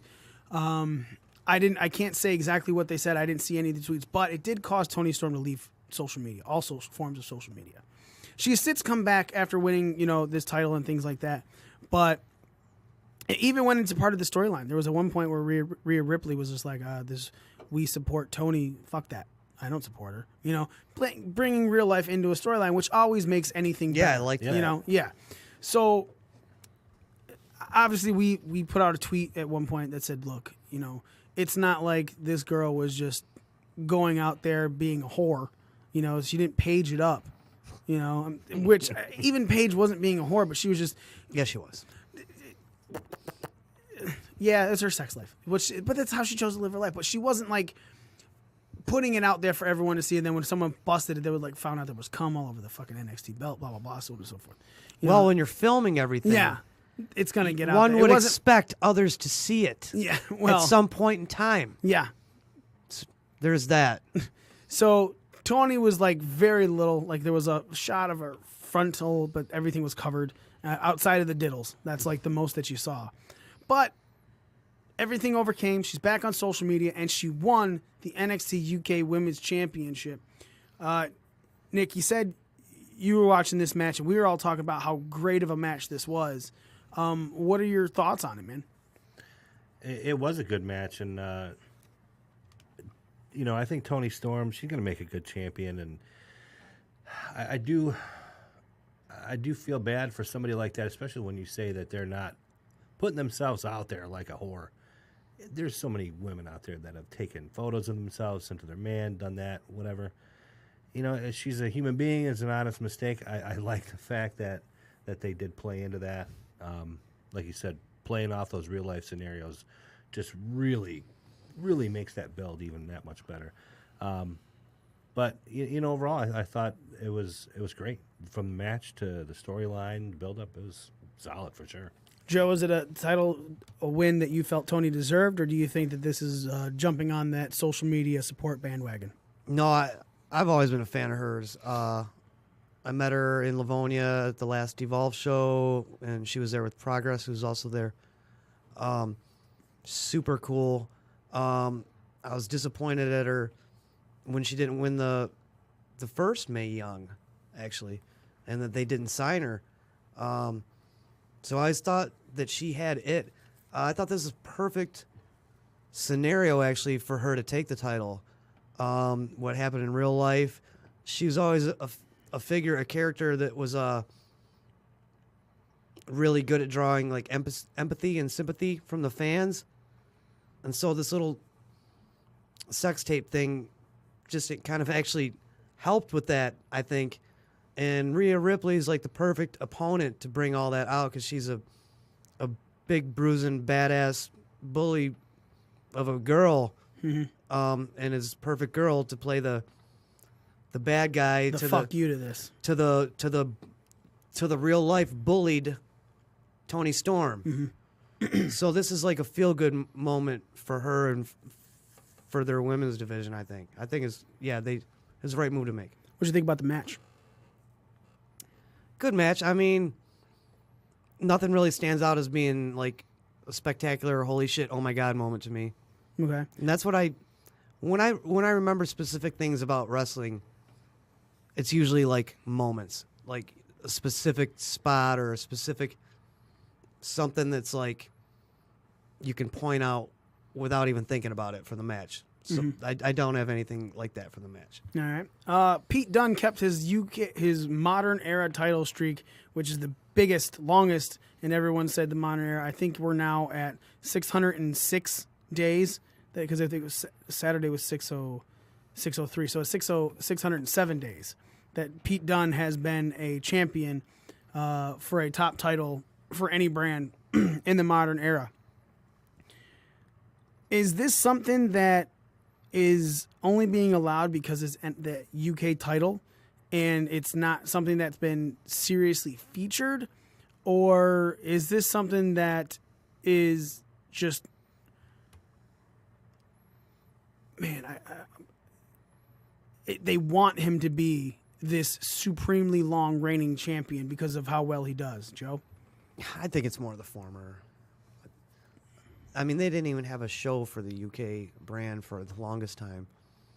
Not to say that Pete Dunne isn't a worthy guy to carry that, but I mean, you're not going to see Pete Dunne carry like the WWE World Championship that long, or even the IC belt that long. So, yeah, I think it's because of somewhat to do with what brand it is. Nick? Yeah, I would definitely agree. I mean, in this day and age, if Pete Dunne were on Raw or SmackDown, even the NXT World Title, that's broadcast every week, they're not going to let that fly. And it's not taking anything away from him. He's a great wrestler. Yeah, I'm a big fan of his, actually. But, I definitely think it plays off to that whole UK, not a whole lot of people. There's still not a lot of people that even know who he is. But then you throw that out there like, dude's been champion for over 600 days. Yeah, well, you piqued my interest. You know what I mean? So, what's funny to me is I made a post, like, Detroit sports, we're obviously in the Metro Detroit area. We're all huge. We're all sports fans here for the most part. But it's really funny how there was an article posted that it was 1,000 days. On Saturday was 1,000 days since Detroit, any sports team, had won a playoff game in any sport. 1,000 days collectively. And I made a comment. It was like, yeah, and Pete Dunne's been champion for 601 of those days. Someone commented on it, was like, yeah, and he's only defended it 7 times. And I was like, what are you talking about? Like, he's gone to a myriad. Just because you haven't seen it doesn't mean this is a Brock Lesnar, Kazuchika Okada situation where this son of a bitch, and I went and I counted it. I went to his list of matches, and son of a bitch defended that title 27 times. Other promotions. Yeah, he's taking it to Progress and shit like that. And obviously, places you don't think he's going to lose it. You never know. Still. Triple H could say, yeah, let's do something really fucking crazy. They've changed titles and house shows and shit like that before. Yeah. That's not unheard of. Yeah, so it kind of, and that's kind of the point of that you guys are making is the casual fan is going, he's barely defended it. While anyone who's been truly following him is going, no, that son of a bitch has defended it a lot more than a lot of other people have defended their belts. And yeah, when he's at 28 times after NXT TakeOver Blackpool, that's a lot of defenses in that amount of time, especially for a guy who didn't have a show, didn't have constant airtime with this, It was almost like he was like the modern day UK version of the old NWA champion, just traveling around from like promotion of territory to territory, Yeah. defending the title. Yeah. Because they didn't have call. a home base for him at the time. That is a great point by you, Joe. That you haven't really, and it's something you haven't seen, and champions would do that back in the day, because that's what that was, is most people weren't dropping their titles in other people's promotions. Mm-hmm. That's a really good fucking call by you there, Joe. Yeah, I agree. But it does not take away from the fact that he put on a great match. Him and Joe Coffey put on a really, really good match. Highly entertaining, to the point where not only were the fans chanting, "This is awesome," they were like, "Are you watching, Vince?" Mm-hmm. To which Vince tweeted, "I watched NXT UK TakeOver, and it was awesome." Pete Dunne fucking quoted it, shared it on Twitter. The guy that runs Vince's Twitter wrote that. Thinks he might tweet himself every now and then. Maybe. I guess we'll never truly know. Right. And so Vince goes, "Let me put out this tweet." I'm like, well, at least once we know that Vince put out a fucking tweet all by himself. When you saw Hunter was being interviewed by, I'm not sure who the guy's name is, one of the UK, interview gentlemen. Did you see that? No. So he was about to ask Hunter, "Did you hear the chants?" And Hunter cut him off, and he said, "Yeah, we all heard that. I want you to keep your job. I like you having a job here. I want you to keep your job." He cut him off when he wanted to ask about, "Did you hear the Are you watching Vince chants?" Now I want to. Is this like post? Yeah. Oh yeah. I'll have to find it. It was like Might a have been on Cult of social Kayfabe. media thing, Yeah. or not on the actual broadcast. No, nope. It was on. I want to say it was on the. Oh, The like KOF site. and like sometimes Triple H goes to WWE.com Facebook or exclusive. Facebook Live or Yep. something like that. Mm-hmm. Yeah. Oh, that's crazy. New first ever NXT UK Tag Team Champions were crowned with Zach Gibson and James Drake going over the highly favored to win Mustache Mountain in Tyler Bate and Trent Seven. What did you think of that match there, Joe? Great match. Yeah. I kind of thought they had to give it to those guys because it would just probably been too predictable to give it to Mustache Mountain. Yeah. Everyone was thinking, "Oh, it's a shoe-in. Mustache Mountain's going to take this," and then they didn't. So I think that was probably the right move. That's what I thought. As much as a fan, I would rather see it go to Mustache Mountain because I like those guys a lot. Mm-hmm. So, but yeah, when Tyler Bates in a match, that kid, he's got something. It's hard to have a bad match with him in it. That kid's he's a little fucking beast, man. Fucking having both of those guys on his shoulders doing the Yeah. airplane swing. Yeah, dude, that kid is amazing. Yeah, there's one something of his where it showed like there was the strength of him. I like the psychology of that team. Like Trent Seven, the old grizzled mentor, Tyler Bates, like hero, total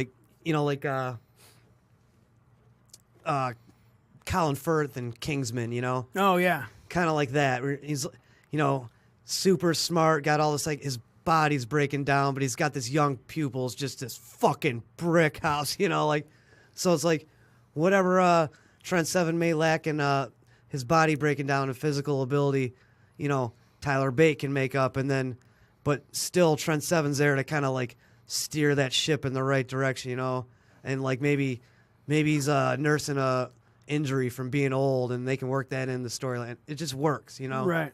It's good. It's a good dynamic. I like it. Did you think that was a good way to kick off TakeOver UK? TakeOver Blackpool. God, Yes, I do. What about- You got to get show like that. That's like the first takeover for the UK brand, right? Mm-hmm. You got to start out the gate. You got to come out swinging hot. So yeah, Nick? Yeah, and the match, while it was long, there were never any points where I was like, "Fuck, man, come on, let's do something." It was long, but it kept you. It kept you hooked. It kept you hooked. There's always something going on. You were never like, "Is this over yet?" I mean, it kept you. Like interested the entire time. I thought anyway. I was. Yeah, for sure. Nick, is this your first real foray into NXT UK? Was that takeover? Yeah. You never watched any of the episodes before that? Nope. I've seen a couple of Pete Dunne segments and matches online, but other than that, like I was familiar with some of the like Mustache Mountain. I knew who those guys were, but they're more on NXT than just showing the up on UK. there. Yeah. But yeah, some of the other guys. But it was solid, man. It was a lot of those guys really put on a good show. Do you think it's something that will get you watching the show as much as you can throughout the week? Like, I'll be honest, dude. I watch NXT in binges. I wait 4 or 5 weeks and then I fucking blast NXT through. UK or NXT period. Like both that's of what them? for NXT. Like, and I can honestly say that this was my first real foray into watching UK as well. And it's now something I'm like, oh yeah, I'm gonna binge that. So maybe I'll start waiting 3 weeks. You know. I keep up on the regular NXT. I still haven't committed to NXT UK yet. So this takeover, Blackpool didn't change that outlook for you? No, I probably will not catch it every week. Still, like, I'm just not. And maybe I would be if I watch the show more, but I'm just not invested in a lot of those guys. Mm-hmm. There's a few that I really am big fans of, but there's, quite frankly, a few more that I just don't give a fuck about. Right. So, like, even like having Tony Storm, having Tyler Bate, having Pete Dunne, it's not enough for you to go, you know what, let me... Those are the people in that brand that there's basically, those are the ones that I care about. Not much more than those ones you just mentioned. Well, now I'm interested to see Walter. See. Well, yeah, I guess you could say, yeah, we haven't got to him yet. He I would definitely be interested in. I wonder. Is he going to be UK exclusive, or are they going to try to work him in? Because I could see him going like main roster, dude. Mm-hmm. Mm-hmm. Like he's that type of star. I'm going to go with he's probably going to sit on that UK brand for quite a while. You know, you may be right, because I want to say I heard him in a podcast interview a while, like, and he wasn't a real big on like all the traveling and like the real hard grind that like main roster WWE is. Mm-hmm. So maybe that is the best fit for him. Plus, it'd keep him, more centralized, and he wouldn't have to travel as much. Yeah, stay closer to home. Exactly, and it just seems like it's the perfect fit for him right there. Do you think that might get you into the show now more, Nick? Yeah, a little bit. I think, like, to your point, you said you would be binge watching it, and I don't think I'll be catching it every week. But, if there's a couple episodes on there, hell yeah, absolutely. Mm-hmm. Let's talk about some SmackDown Live real quick. SmackDown Live happening out there in Birmingham, Alabama. Go back to your home in Greenbow, Alabama. Greenbow, Alabama. Kicked off with Becky pulling up, cutting a quick little interview promo, tossing her keys, and the interview. I can't remember her name. It's not Dasha. So she didn't catch Charlie. It wasn't Charlie. Maybe it was Dasha then. Dasha didn't catch. She goes, "Oh, great catch." I know who the fuck it wasn't. Yeah. Mean goddamn Gene. Yeah, was not him. She's walking up, and New Day are just sitting there as Heavy Machinery are just making themselves a nice little protein shake, adding pancakes and powder and tuna and everything. Yeah, to get the tuna. and whole eggs, shell and all. Right. And, Otis fucking takes a drink, and he's like, that's good. And then fucking Becky took a drink, and you're like, oh, holy shit. And she goes, it's kind of weak. Yeah. And I was like, I knew it. Dude, I like that big Doze, man. Doze is good, He's got something there. Doze was great when we saw him NXT Detroit last time they were here, man. He was fucking hilarious on the fucking ring apron. But yeah, moving forward, so then she goes out to the ring, and she's cutting a promo talking about it's really hard to be the man. People say they can be the man, but once they get this, they don't know how to run with it. Just like Asuka. Asuka comes out, says a promo like, you're like a bee, just buzz, buzz, buzz, but you got no sting. I said that way better than Asuka said it, by the way. Yeah, basically that was an Asuka promo right there. Very good. Translated, Corey Graves will tell you exactly what it said right after it happened. Of course, the Iconics come out and they start shit talking. Becky says, you know what? Fuck you guys. I'll show you. She looked at us and said, I'll show you I'm the man. One of you sons of bitches, get in here. We're going to fucking wrestle, which I really wish she would have said it like that. But you can't. Not Attitude Era. Mm-hmm. So it ends up being Peyton Royce. And Becky Lynch has a match in a tank top, jeans, and chucks. Right? Not ring gear, not anything. Fuck yes, I was happy with that. We'll get into more on that later. Becky Lynch defeated Peyton Royce. Right after that, Asuka runs in the ring and says,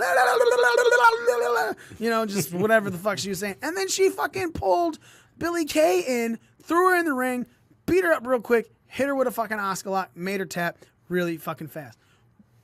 What the shit was that? Because even the ref was like, I don't fucking know what's going on here. Then after that, AJ Styles comes down and he just starts walking around. Then he walks up and then he cuts a promo by the fucking merch and food stand again, similar to what Daniel Bryan did the week before, except the opposite, but way less good. Saying they can eat whatever they want, blah, blah, blah. And then Daniel Bryan comes out of the crowd and they get into a fight and Daniel Bryan gets put through a table. He's got nothing but mustard. Probably would have been more of a fight had the relish not fell, because nobody could keep their footing after that. It was hilarious to watch. I was like, that relish is going to fuck somebody up. AJ couldn't get a fucking motion forward after they held him at that.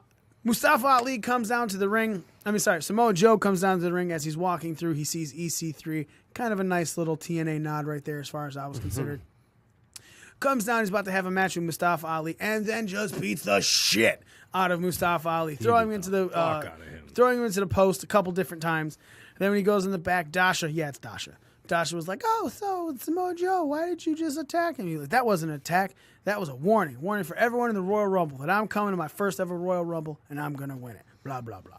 After that, you see Rey Mysterio versus Andrade. They have a match that is amazing. Lucha amazing. All right. Ray hits the PD Driver Canadian Destroyer again. Favorite part about that? I've never seen that. What? You just said you watched it on social media 5 times. How have you hit moves you've never seen before? They go on to have a great match. Andrade wins the match in convincing fashion as well with the spiked arm. What is it? Spiked. What is the fucking move? Because he's holding the arm back. The hammerlock. Hammerlock DDT. Yes. Then after that was the bestie birthday bash for Shane McMahon, thrown by the Miz. Miz bought him a new pair of Jordans. Get those James. Jordan 33s, no lace technology, all tight for his feet so he can go up against the bar at Royal Rumble. Bar comes out. You didn't invite us. Shane proceeds to say, well, you can face Miz right now. Miz is like, I'm not dressed for a match. And he goes, that's fine. You can go ahead and wrestle, even in your suit. You're just that good. You're the Miz. Miz wins. Shane hits the coast to coast, hitting the cake to close out SmackDown. Coast to cake. Coast to cake. Exactly. 2 things about SmackDown stood out to me. And before we go into the match, which is obviously the main thing that everyone loved about SmackDown, Rey versus Andrade. 2 matches. The show began and ended with 2 wrestlers wrestling in the regular clothes that they walked out in. We've always talked about the predictability of shows. Raw, SmackDown, like, they're coming out for a segment. They're wearing their gear. Of course they're about to have a match. 2 of their superstars did not have gear this time. It led to the unpredictability of the show. How did you feel about that, Nick? I loved it. I really did. And I think that could be part of one of the changes that they're trying to implement, is that when Miz walks out in his gear, something's going to happen. Because he ain't coming out there wearing that shit for nothing. Right. Becky Lynch wearing, and she's done this twice now, I believe. Last week she even fought wearing, she might have had shorts on. Yeah, she changed her gear. It's no longer the singlet. She is rocking the man shirt with the shorts. Yeah. But it's great. And especially when The Miz did it, I was expecting, okay, the Miz he's gonna kind of back down a little bit when Shane tells him that he should get in the ring. But then when Shane built him up, he's like, "Fuck yeah, let's go!" And he just went, and it didn't look like it bothered him at all. You know, I thought it was great. I did pay attention to his boots. He did have like shiny wrestling boots on, so it looked like he had dress shoes, which was good. What were your thoughts on that one there, Gio? Did it stand out to you at all, or were you appreciative that it wasn't like, oh, I can totally tell a match is about to happen? With Miz or Becky, just the superstars coming out without their normal ring gear, but then having a match in their fucking outfits they're normally wearing.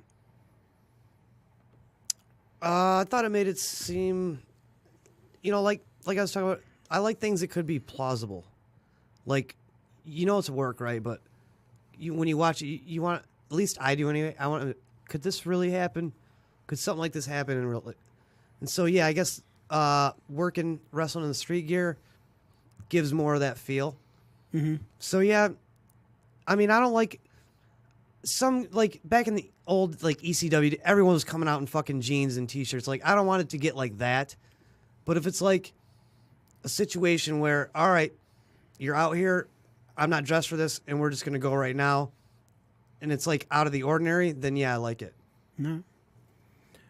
Now let's go on to Rey Mysterio and Andrade in a match. Joe, where were you standing with this one, man? When this match was happening, when it was going on, just were you popping like crazy? Yeah, it's a great match.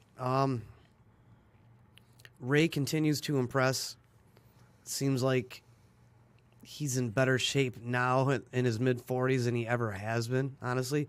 I know he's probably going to have some couple of knee surgeries in the future, but you wouldn't know it by looking at him right now.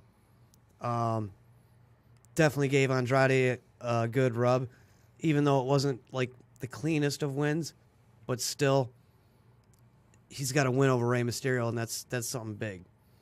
And the match itself, I mean, Rey's like always finds new ways to be creative, like little things, like taking an Irish whip into the rope and then coming off that, dropping down with a headlock.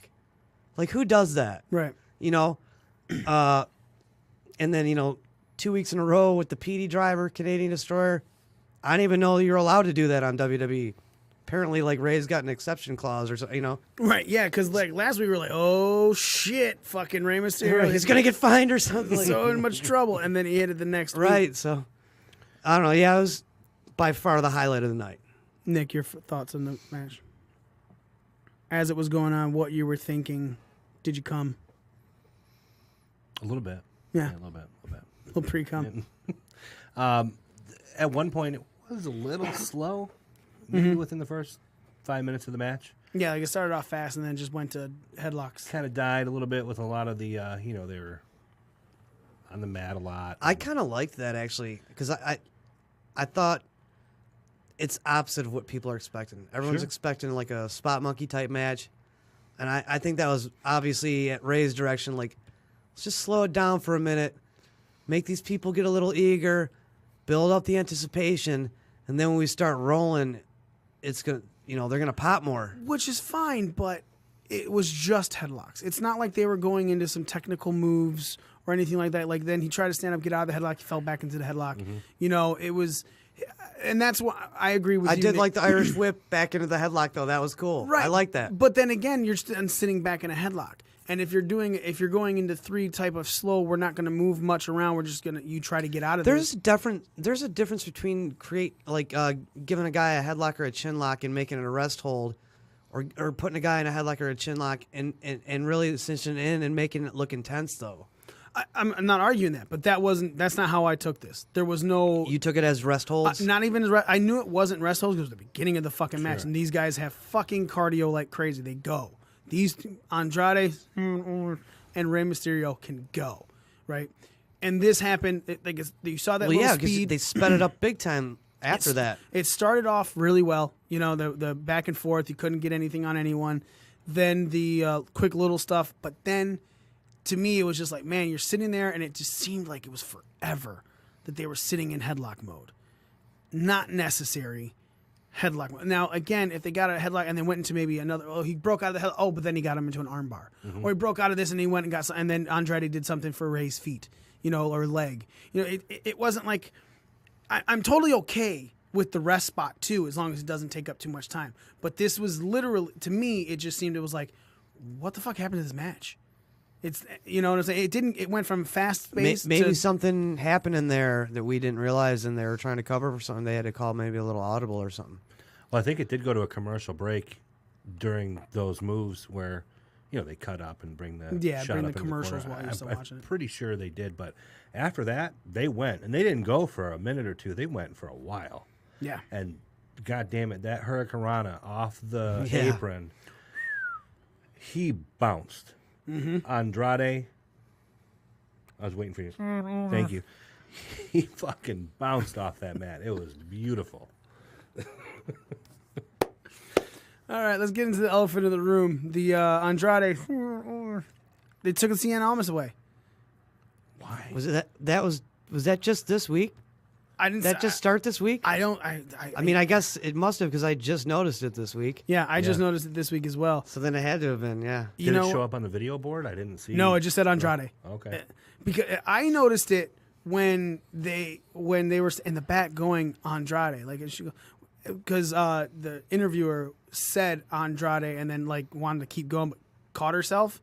And I was like, why didn't she say Cien Almas? I heard her want to say Cien Almas, but she didn't say Cien Almas. Why not? So I'm looking You at. already know why. I mean, we knew it was changed. Yeah, okay. So Why it is was Cesaro this week. Cesaro? It was this week because last week, even on the fucking results, it says Andrade Cien Almas and Samoa Joe defeated Rey Mysterio and Mustafa Ali. But I don't understand why they would take this one away. It's a logo for him. It's in his fucking song, right? It's not. It's his logo is the A into the C with the A under it. It's built up as who he is. And yeah, you're right. WWE just pulls away. They just do that. Well, it's stupid this time especially.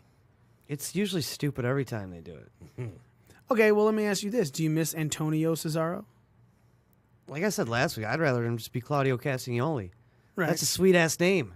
That sounds cool. That is crazy how we did talk about this last week and then all of a sudden Andrade lost his last name. Right? Wow, that's right. I totally forgot we were talking about that. But yeah, so I don't miss Antonio. I don't miss Alexander Rusev. Oh, that's right. I was like, who is that even? I don't miss Langston. Adrian Neville. Right.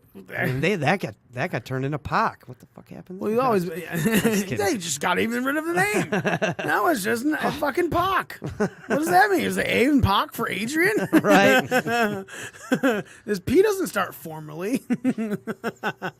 Formally Adrian Cruiserweight? That's not fair. Again, yeah, it happened, and I was just like, I don't get why they just completely negate it. I can't figure that one out. Remember when they tried to change Apollo Crews to Apollo because of that fucking shooting and the dude's name was Cruz? Is that why? Yeah, I remember they did it, but Yeah. I didn't know why. For 2-3 weeks, he was just Apollo. And then all of them, they were like, okay, this kind of blew over. We're going to go back to Cruz because, yeah, if you're just Apollo, what the fuck is that? Right. It's Your just, spaceship that blew up or something? right. And that's the thing. Andrade, Cesaro is different. Big E, different. Rusev, last name, whatever, different. It still has a pop to it. Apollo had no pop to it. None. Matter of fact, it had less pop than his fucking standing moonsault. Right? Then you have Andrade. Yeah, there's no pop to me with that. I'm sitting there going, okay, whatever. Speaking of loss of pops, are you guys still buying into Becky Lynch being the man? Nick? Yeah. Yeah? She's still a high, yeah, fuck yeah, Becky Lynch. Yeah, for sure. She's got the attitude still. When she drank that shit out of that blender, she didn't sip it. She took a big fucking gulp. Yeah, she did. And her face didn't flinch for a second. She took it and was like, weak. Get the fuck out of my way. I think she spit in Gorilla when she Yeah. Yeah. She hasn't shaved for months. Bushy Lynch.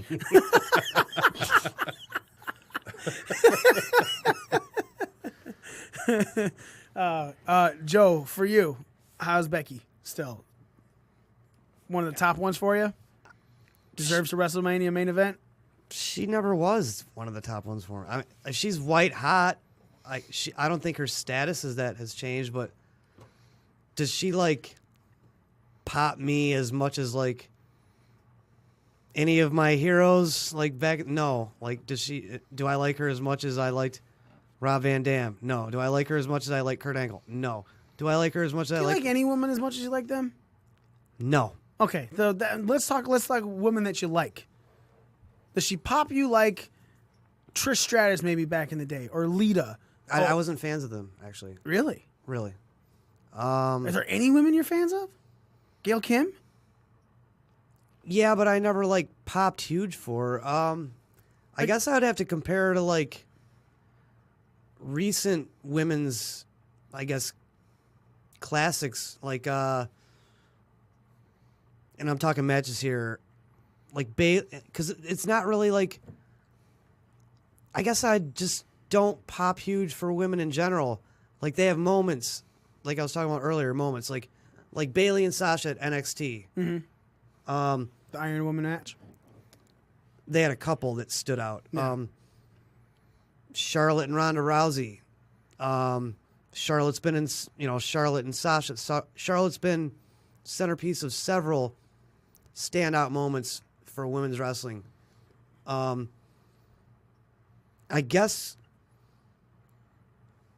Charlotte Flair would probably be at when she first started becoming like the queen, and like when she walked to the ring and entered, like came on the screen, you felt like a true champion. Like you're in the presence of a true champion.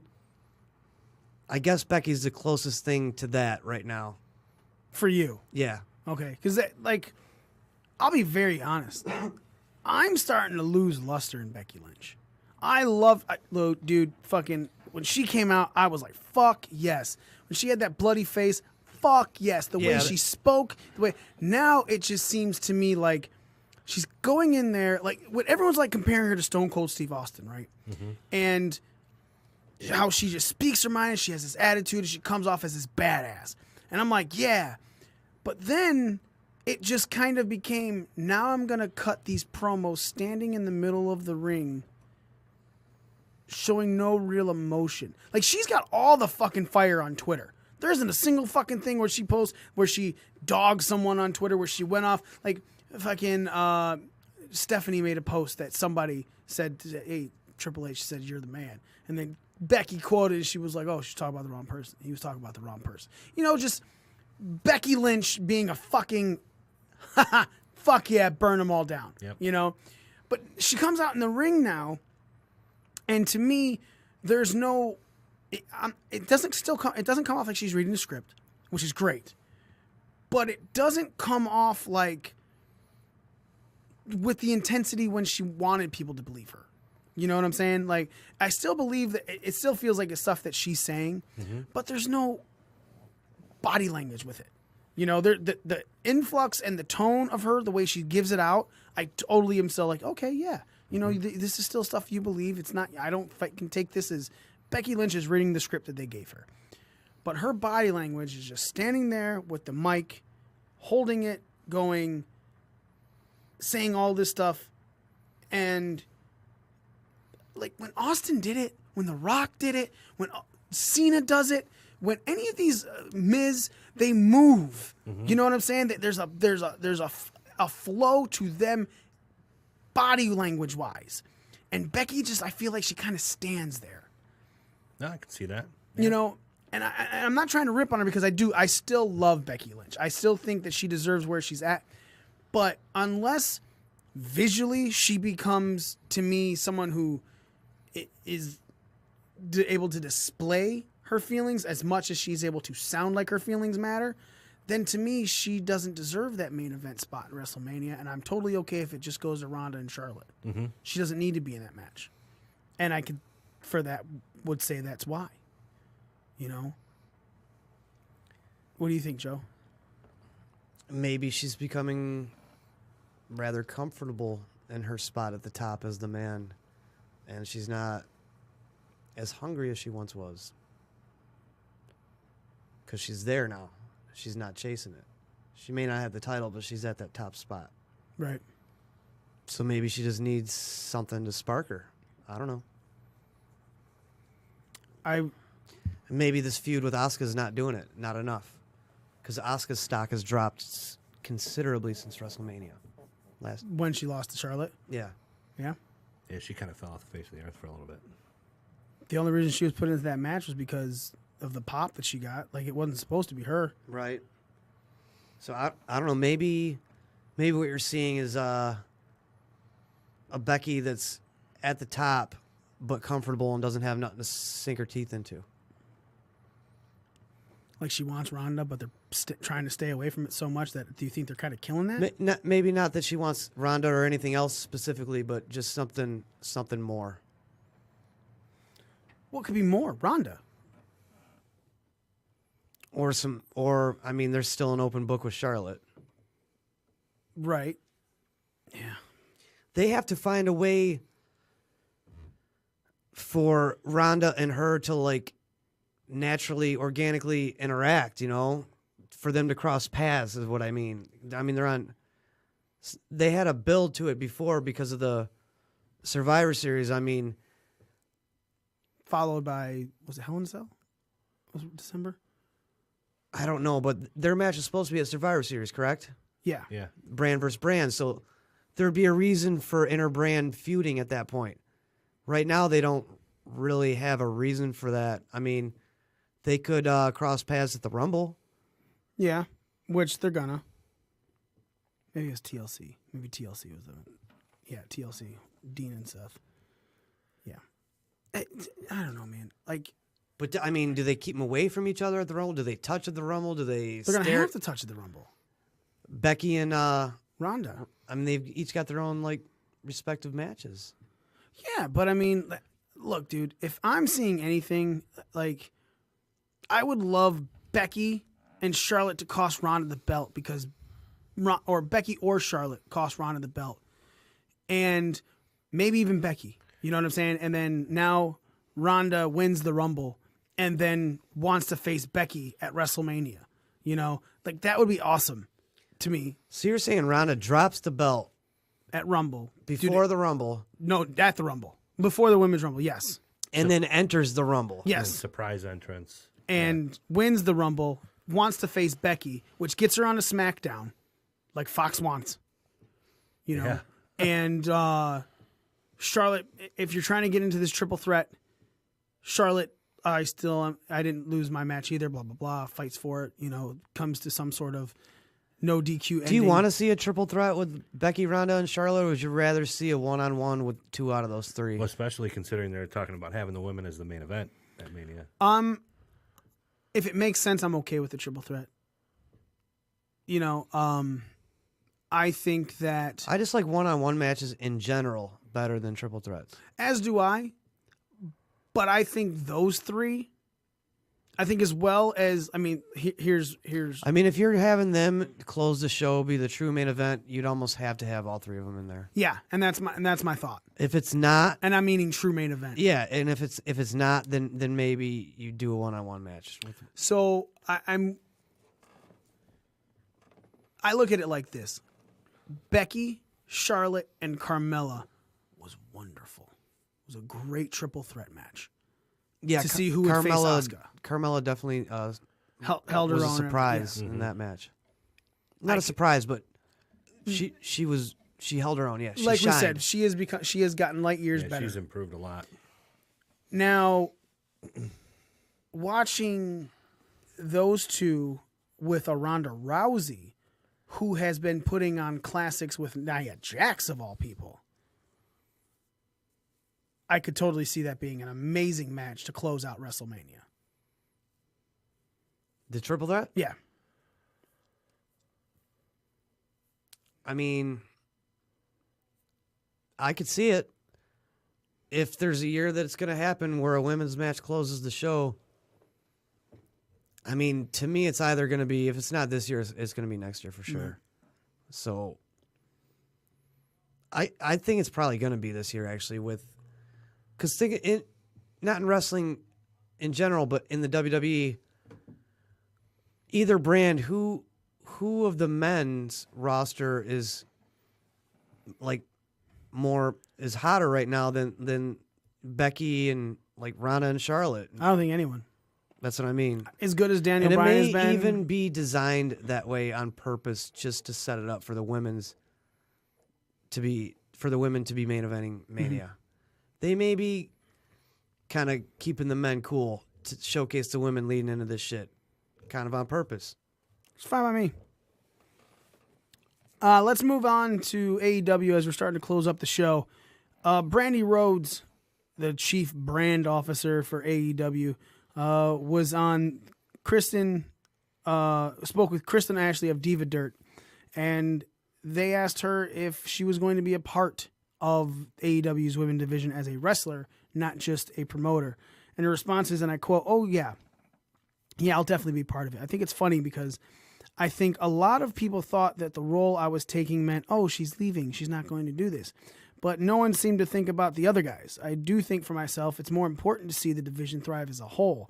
I guess maybe that's just why I haven't said so much stuff about continuing to compete online, just because I'm so focused on building up the division and making it as great as it can be. Now, here's the part of the interview that caught me, that really spiked my interest. She was asked about the AEW title scene and potential titles for other divisions. And this is her quote. She said, "So definitely out of the gate, we're going to be more traditional in the sense that obviously there will be a women's championship, there would be a men's championship, and then a men's tag division. But we're open-minded. I think it would be kind of overzealous to come out of the gate with so many championships and people aren't even familiar with the talent yet. That would kind of be a lot to wrap your head around and really get behind. Like I said, it'll be a little bit more traditional to start, but we're very open-minded." Nick, you think that's a smart idea? No, like without an intercontinental title, no mid-card title, just main guy title, main woman title, main tag team title. Yeah, I mean, keep it simple for starters. I mean, they've got to build everything up. You know what I mean? They're starting from the ground up. No need to muck it up with IC champion, U.S. title, TV title, European. None of that. Just keep it simple. You know what I mean? And then it kind of brings more value to those titles too. Like right now in WWE, you've got you got multiple tag team championships. You've got the United States title. You're losing some of the meaning there. With just 3 simple titles, it just gives those titles more power. Mm-hmm. Joe. Yeah, I agree. They'll probably, like NXT did, like they got a 5-year contract with the Khan family and all that, and I'm sure they got another 5-year deal with whatever cable network they're going to. So I'd say probably once the brand gets established, similar to like what NXT did, when they, NXT just had the main title, but then later on down the road they introduced the North American title as the brand got more established. I could see AEW doing something similar to that. Okay. Yeah, I agree. I feel like if you keep it basic, keep it simple, like you said, Nick, that's how you get the foundation. And as long as you get your foundation good and you have a strong foundation to go, you can only do anything but build something good on top of that. Cody Rhodes is also in an interview on SES Scoops or SEScoops.com, where he said, let's just get the quote. Cody said, "We're talking bullet points. We're talking an overall knowledge of the business. And hey, let them go out and play," speaking about the wrestlers. He goes, "Take a look back at the wrestling you and I love. For the most part, they're all grown men and women doing what they were hired to do. They've cut their teeth, they've paid their dues, and now they're going to go out there and play their music. I would very much like a presentation that mirrors that. We don't need to micromanage, and we certainly don't need to script a great deal of the product we're planning." He also said, "This is probably going to be an unpopular thing to say, but I will say it. There won't be a writer hired for All Elite Wrestling anytime soon, because wrestlers are the writers. We are the writers. Like I said, with guys going out there and playing their own music. Believe me, the day comes that I see this is something we can really benefit from. Absolutely. But I knew 40 writers in WWE, and about 4 of them actually did anything. The reason I remember them and value them, they helped produce pre-tapes. They were team players. So right now, that's one thing we've gotten a lot of questions about. And we're keeping it very in-house for now. How you feeling about that, Joe? I agree with him. I've always criticized the amount of writers and writing and micromanagement in WWE since we've started this show. And I will continue to do so. So what he's doing is what I would do if I had a fucking promotion. I wouldn't hire one fucking writer. I'd hire wrestlers and agents and producers and booking and bookers, not writers. I agree with him 100%. Well, it puts the creative edge in the hands of the wrestlers. You know what I mean? Which is what a lot of them want, apparently. And it seems to work. It seems to be a good formula because right now, WWE with their slew of fucking writers, it's just so. Yeah, it's a good idea. I don't know how long that can last. Do they have the sustainability with something like that? I don't know. I hope so. But yeah, it's a good idea for now. See, WWE is really they're the only ones that really will try to mold a talent from the ground up. Like, especially now with the PC and like promo class, and they want to build you in their own eyes and their own image.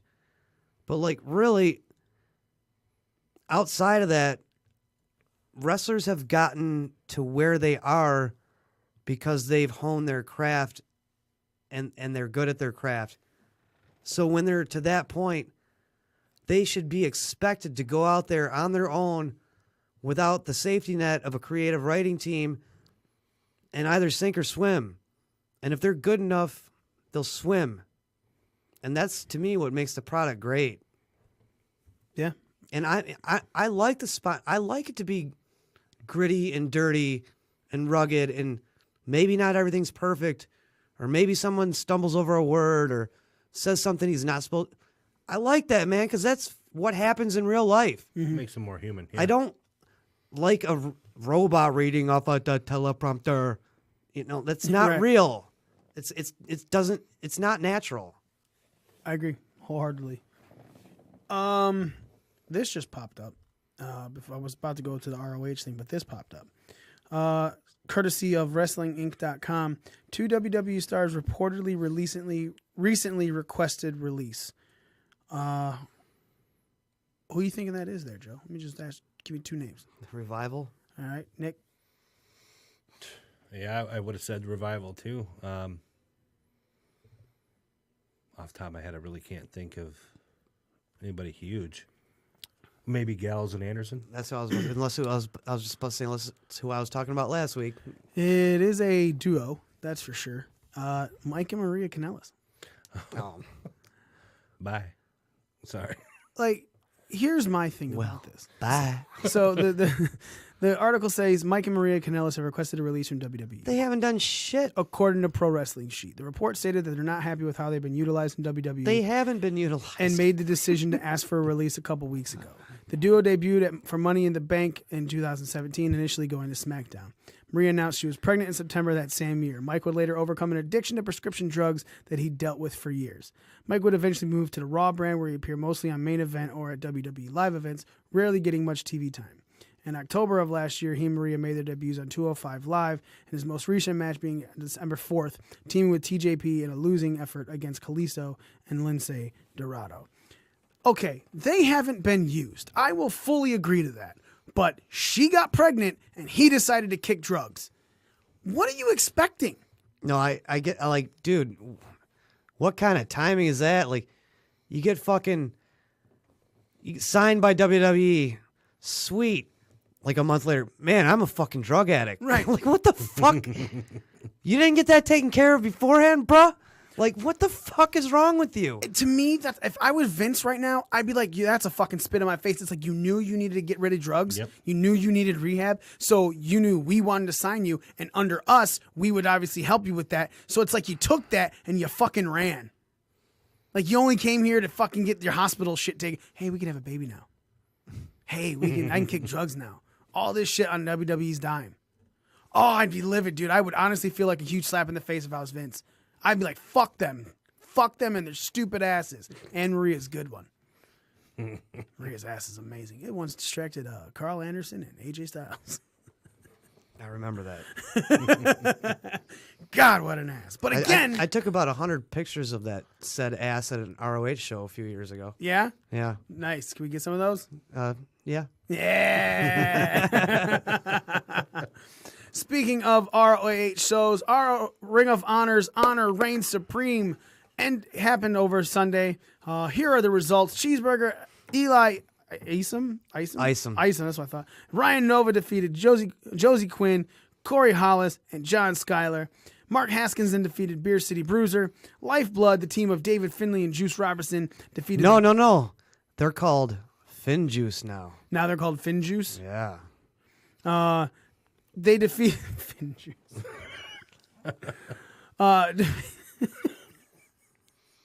Defeated the Best Friends, Beretta and Chucky T. Tracy Williams defeated Flip Gordon. The Kingdom of Matt Taven, TK O'Ryan, and Vinny Marseglia defeated Shane Hurricane Helms, Delirious, and Luchasaurus. Bandito defeated PJ Black. Jeff Cobb defeated Shane Taylor, Jonathan Grisham, and Rhett Titus in a 4-corner survival match. Kelly Klein retained the Women of Honor World Championship in a street fight against Jenny Rose. And then the Villain Enterprises of Marty Scurll, Brody King, and PCO defeated Silas Young and the Briscoes, Jay and Mark.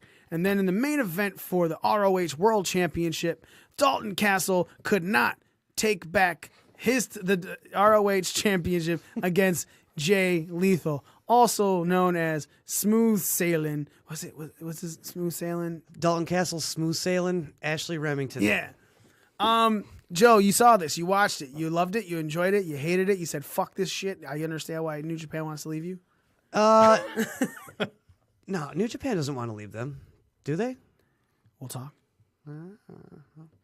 I've always thought that New Japan brought more to that relationship than Ring of Honor did. But anyway, I thought Ring of Honor has quite the different look after January 1st.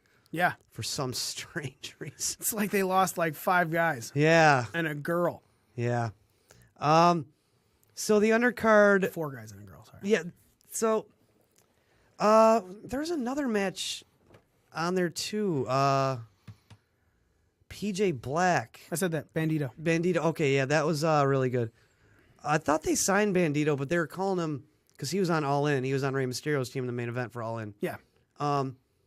I thought they signed him, but they were calling him like the hottest free agent on the market. So now I'm not sure if they signed him. But a lot of new faces, a lot of faces that you're familiar with that were not there. It was, I don't know. I think it was too soon to tell. There's some positives I took away from that. Brody King and PCO. Mm-hmm. The guys in Villain Enterprises? Yeah.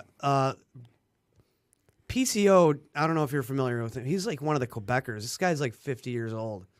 That's Pierre Carl Ouellette. Really? Yeah. What? PCO is not human. You got to see more. You got to see more of this guy's fucking insane. You got to watch. Oh, Jacques Rougeau. It's not Jacques Rougeau. It's Pierre Carl Ouellette. He tagged, but that's what he was in WWF under the Quebecers. He tagged. I think he was part of the Mounties. Took the place of one of the Rougeaus, and then he was on the Quebecers. Yeah. So he was on the Mounties and the Quebecers. Oh shit. You have Honor Club, don't you, or access to it? No. All right, I'll have to. I haven't ever since that we tried to watch, and I fucking had the worst fucking time of my life with it. I was like, you know what? Fuck Honor Club. I'll worry about this in a year. It works now. You have got to see Silas Young and the Briscoes versus Villain Enterprises, if anything else. That's all I will say. Okay. That. Give me your login. I will. That match. All I gotta say is, I need to see more of PCO. I gots to have me some more of PCO. PCO is not human. This guy's insane, dude. PCO's like PCP for you. Dude. I need it. I'm telling you, you watch this match and you're gonna be jaw to the floor, and you're gonna say, whether it's for good or for bad reasons, you're gonna say, I got to see more of this motherfucker. I'm telling you, dude. I'm telling you. All right. PCO. That's the one thing I'll take away from that show. PC fucking O. How was the main event? It was good. Dalton Castle came out like he came out hitting hard. Hit Jay with like some real heavy. Dropped him on his head type suplexes. Oh. He really took it to Jay Lethal. Inflicted a lot of damage, in the first like 2 to 5 minutes of the match. And then Jay Lethal kind of made his way back into the match and ended up, hitting his finish, lethal injection, retaining the title. But it was a good main event, for sure. But to me, those two matches are really what stood out. The undercard, there's some new guys there that I've never seen before. Juice. That's Juice Robinson and Finley's kid, David Finley. Yeah. That was actually a pretty good match too. Not a standout match. The two that stood out were the Villain Enterprises versus the Briscoes, and Castle versus Jay Lethal. Ring of Honor is clearly in a transitional mode, right? They lost a lot of guys, and they got a lot of new faces. I neglected to mention PJ Black and Bandito. That was also a very good match. Bandito's a really highly touted masked high flyer out of Mexico. He's like 21, 22 years old.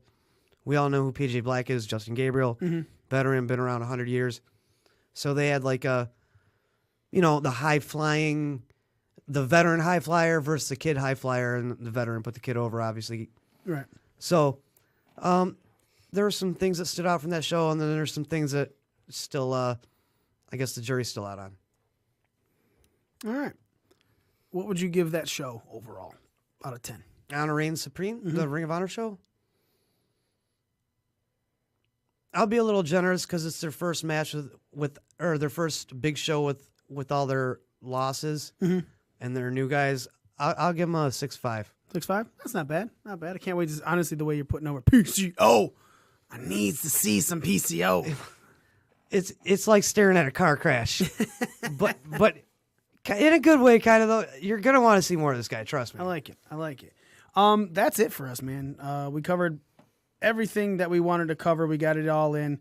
Let me start off the ending of this by saying, let's not forget that at Royal Rumble, we are having a viewing party at Bobcat Bonnie's in Wyandotte, Michigan. No cover, family friendly. Kids can stay for the entire show. We're going to have some happy hour specials for you.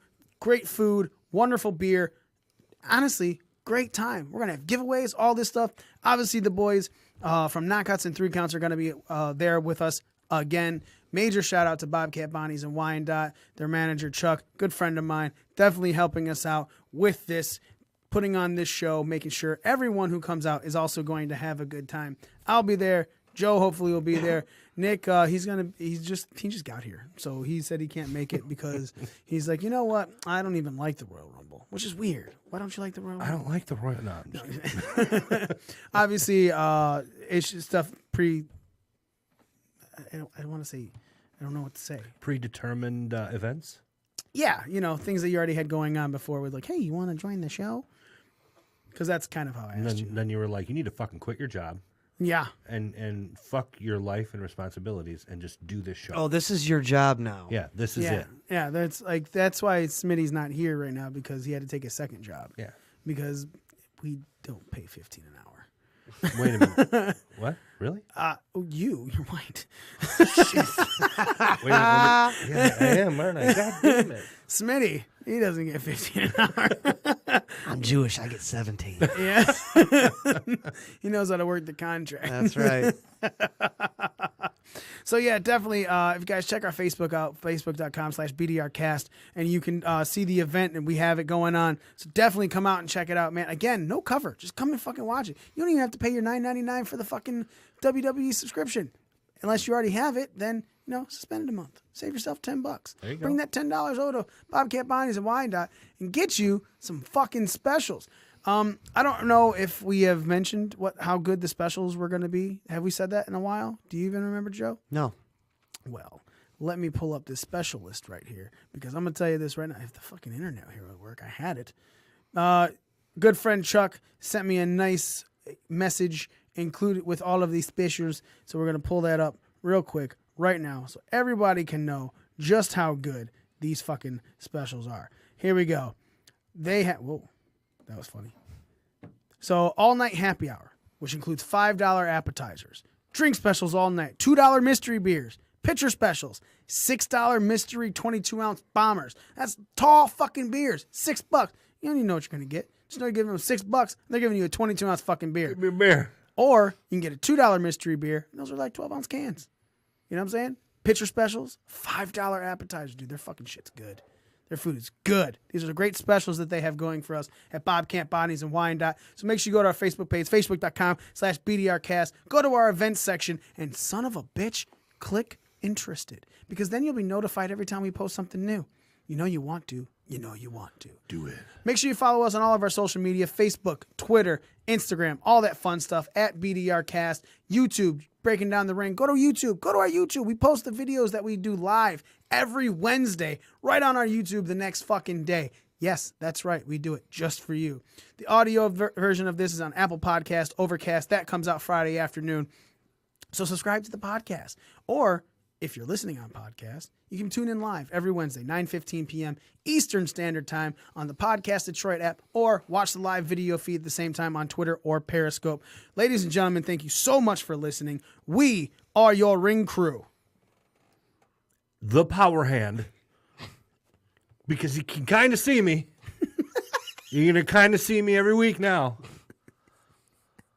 Nick. I can't possibly follow that. I'm the whole fucking Joe over there. And me, the almighty one, Mikey himself, for Z, for Smitty, for Orlando, Christopher. We are out. Clear.